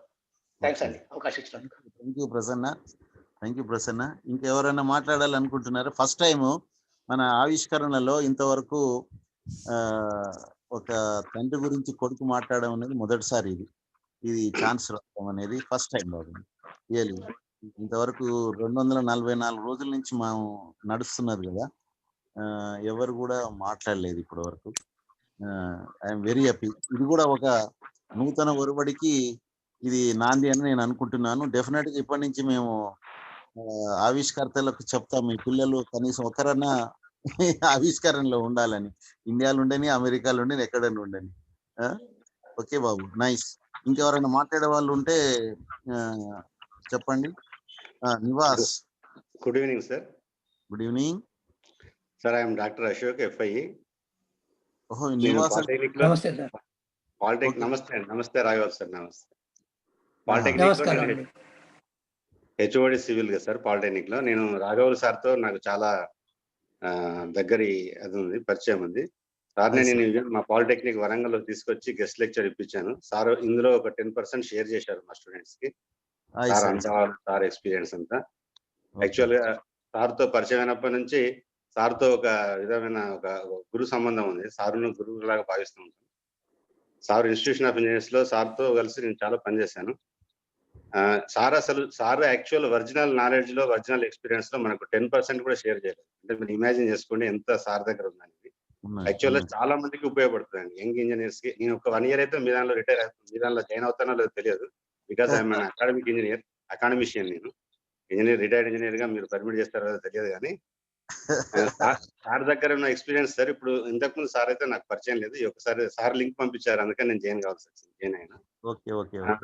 అసలు సార్ దగ్గర మనం యంగ్ ఇంజనీర్సే కానివ్వండి, young persons, young even teachers చాలా నేర్చుకోవాల్సింది. అసలు సార్ ఒక 16 years ఇప్పుడు మీరు చెప్పారు. నేను వాళ్ళ ఇంటికి వెళ్ళాను, సార్ వాళ్ళ ఇల్లు చూశాను. సార్ వాళ్ళ మేడం ఫోటో కూడా అక్కడ ఎదురుగానే ఉంటుంది. ఫస్ట్ వాళ్ళ ఇంటికి నేను ఫ్యామిలీతో వెళ్ళి విజిట్ చేశాను సార్ తోటి. మనం ఇటువంటి మీ మీటింగ్స్ ఉన్నాయి. సార్ యొక్క నాలెడ్జ్ ని మనం ఉపయోగించుకోవాలని నా రిక్వెస్ట్ సార్. థ్యాంక్ యూ బాబు. ఫస్ట్ చెప్పిన సజెషన్ ప్లీజ్ స్వీకరించండి సార్. ఇంజనీరింగ్ సర్వీసెస్ గురించి చెప్పారు సార్. నమస్తే రాఘవ్ సార్. సంతోషం. ఎవరు? నివాస్. Hello sir. నమస్తే అండి. Hello sir. హలో, మాట్లాడు నివాస్. నమస్తే సార్. నమస్తే. నేను రాఘుల్ గారు రెండో అబ్బాయిని సార్. నమస్కారం సార్ అందరికి. చాలా సంతోషం సార్. నేను ఇప్పుడు present I'm in Bhopal sir. నేను కూడా civil engineer sir. Private construction company sir. ఇంత ముందు వరకు బాంబేలో పనిచేశాను సార్. ఇప్పుడు భోపాల్ వచ్చాను. మా నాన్నగారు అంటే చాలా, మా నాన్న గురించి నేను ఎక్కువ చెప్పినట్టు అవుతాను సార్.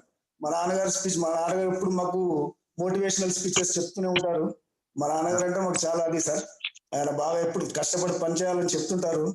పని మారే కారణాల వల్ల మేము కొద్దిగా సరిగ్గా ఆయన అనుకున్నంత ఉండలేకపోయాము. But we are happy sir. ఆయన ఊహించినంత మేము లేము sir. That is only the ఒక బాధాకరమైన విషయం అంటే అదొక్కటే. ఆయన ఏమైతే అనుకున్నాడో అంత లేము మేము. But we are happy. బట్ ఆయన ఆశించినంత మేము కాలేకపోయాము. We are very sorry for that sir. Daddy, I'm very sorry for that. మేమందరం కూడా నీకు క్షమాపణ చెప్పేది ఏంటంటే అదే, నువ్వు అనుకున్నంత మేము కాలేకపోయాము. మేము ముగ్గురం కొడుకులం కూడా సార్. అదొక్కటి మేము మా నాన్నగారికి ఇవ్వలేకపోయాము. మిగతా అన్ని విషయాలు అయితే okay sir. Everything is fine sir. ఈ అవకాశం ఇచ్చినందుకు చాలా thank you very much sir. All the best. మరి అట్లేం లేదు, తండ్రికి మీరు మీ అంతలు మీరు స్వతహాగా ఒక మంచి. We are very proud of him sir. మేము అట్లనే కాదు సార్, కాకపోతే ఆయన ఆశించినంత స్థాయిలో మేము లేము. అదొక్కటే బాధాకరమైన విషయం సార్. అంతే. చాలా పెద్దది పెట్టుకుని ఉండొచ్చు.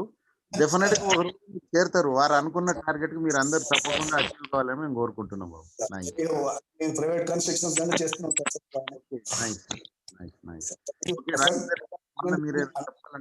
ఏం లేదు అంటే వాళ్ళు పేరెంట్స్ మీద ఉన్న గౌరవంతో అనుకుంటారు. కానీ అఫ్ కోర్స్ దాని గురించి సాటిస్ఫై అవుతారు వాళ్ళు. దాని గురించి don't worry about the parents. వాళ్ళు ఎన్నో ఆశలు పెట్టుకోవడం ఈజ్ డిఫరెంట్. లాస్ట్ కి ఏమైందంటే they satisfy your progress, your development. దాంతో 100% సాటిస్ఫై అవుతారు. మనిషి సాటిస్ఫాక్షన్ అన్నదే ముఖ్యం మనసుకి, అంతేగాని దాంట్లో మీరు డోంట్ ఫీల్ అదర్ థింగ్ ఏం లేదు. కానీ మేమంతా ముసలోళ్ళం కాబట్టి you have to take care of. మీరు ఏమైందో ఏం కాలేదు అన్న దాని గురించి కాదు, కానీ కొంచెం వాళ్ళ మీద ఇంట్రెస్ట్ చూపిస్తే బెటర్. That's good. పెద్దవాళ్ళని గౌరవించడం మన సంస్కారం సార్. ఎవరైనా కానీ సార్ పెద్దవాళ్ళు. అంతకన్నా పేరెంట్స్ ఎక్కువ వాళ్ళు మీ మీద ఆశపడరు కూడా ఇప్పుడు ఈ స్టేజ్ లో. Thank you Nivas. ఉన్నారా ఇంకెవరైనా ఉన్నారా? మీ బ్రదర్స్, ఇంకో బ్రదర్ ఉన్నాడా? లేదు సార్, హైదరాబాద్ లో ఉన్నట్టున్నారు సార్. మరి అతను లేడు, లైన్ లో లేడు. ఇక్కడ మీ సిస్టర్ కూడా సిస్టర్ ఉంది సార్. కొంచెం బిజీ సార్, మరి హాస్పిటల్లో. ఓకే ఫ్రెండ్స్, మొత్తం మీద ఆపర్చునిటీ ఇచ్చినందుకు చాలా థ్యాంక్ యూ. ఇంజనీర్ల యొక్క ఆవిష్కరణ మనం వీక్షించాము, ఆనందించాము. ముఖ్యంగా ఇద్దరు వరంగల్ బ్రాంచ్ కు సంబంధించినటువంటి ఒక ఇరిగేషన్ ఎగ్జిక్యూటివ్ ఇంజనీర్ కుమరయ్య గారు, తర్వాత వారి ఆవిష్కరణ బ్రహ్మాండంగా సాగింది. అదేవిధంగా రాఘవులు గారు executive engineer retired from Panchayati Raj, వారి ఆవిష్కరణ కూడా చక్కగా అయింది. దాని తర్వాత వారు ఎన్కౌంటర్ చేసినటువంటి వాళ్ళు ఎన్కౌంటర్ చేసినటువంటి టెక్నికల్ ఇష్యూస్ ఏ విధంగా సాల్వ్ చేసుకున్నారో చాలా చక్కగా చెప్పడం జరిగింది అన్ని విషయాలని.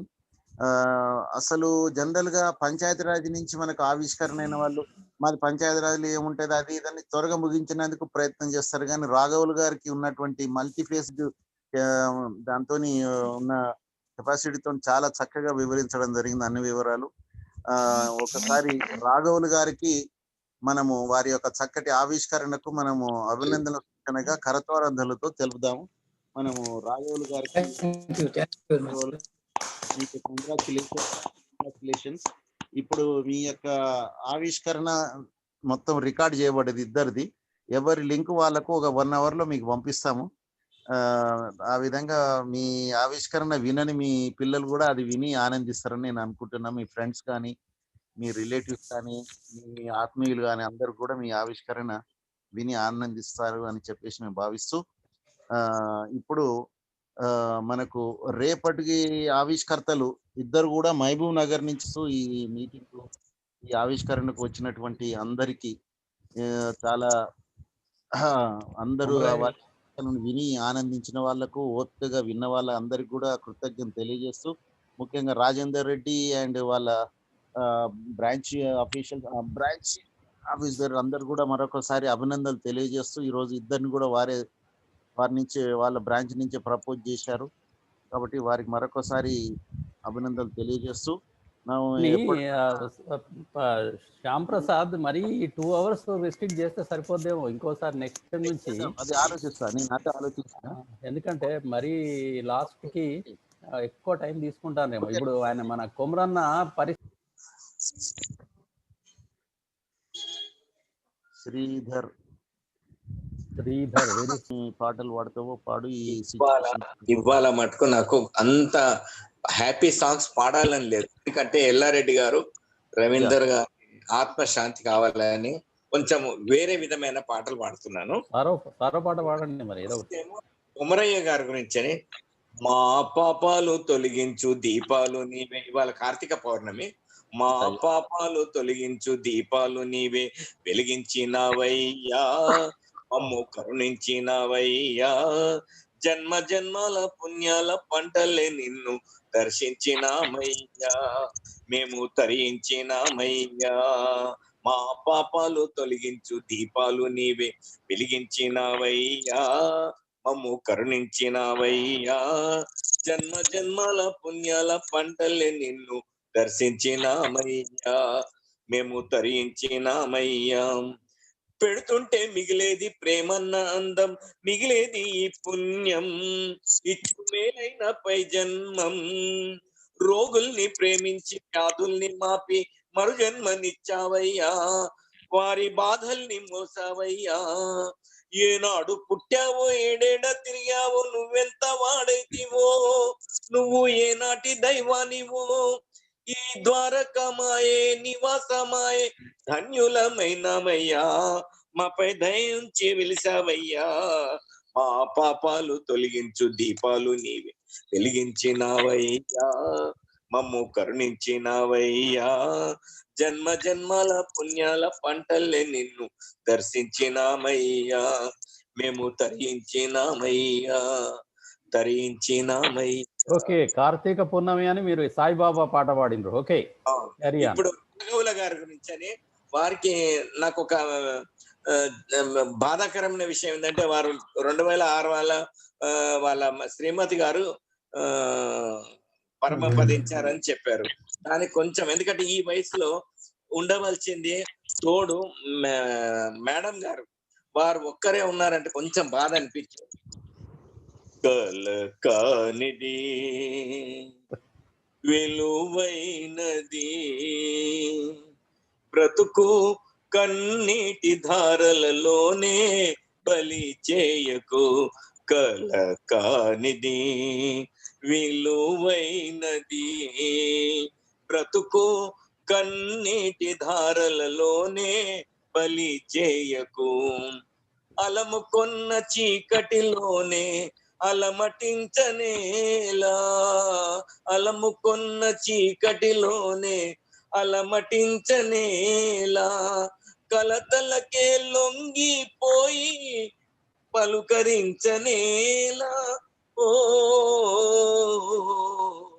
సాహసమును జ్యోతి చేసి చేకొని సాగిపో, కల కానిది విలువైనది.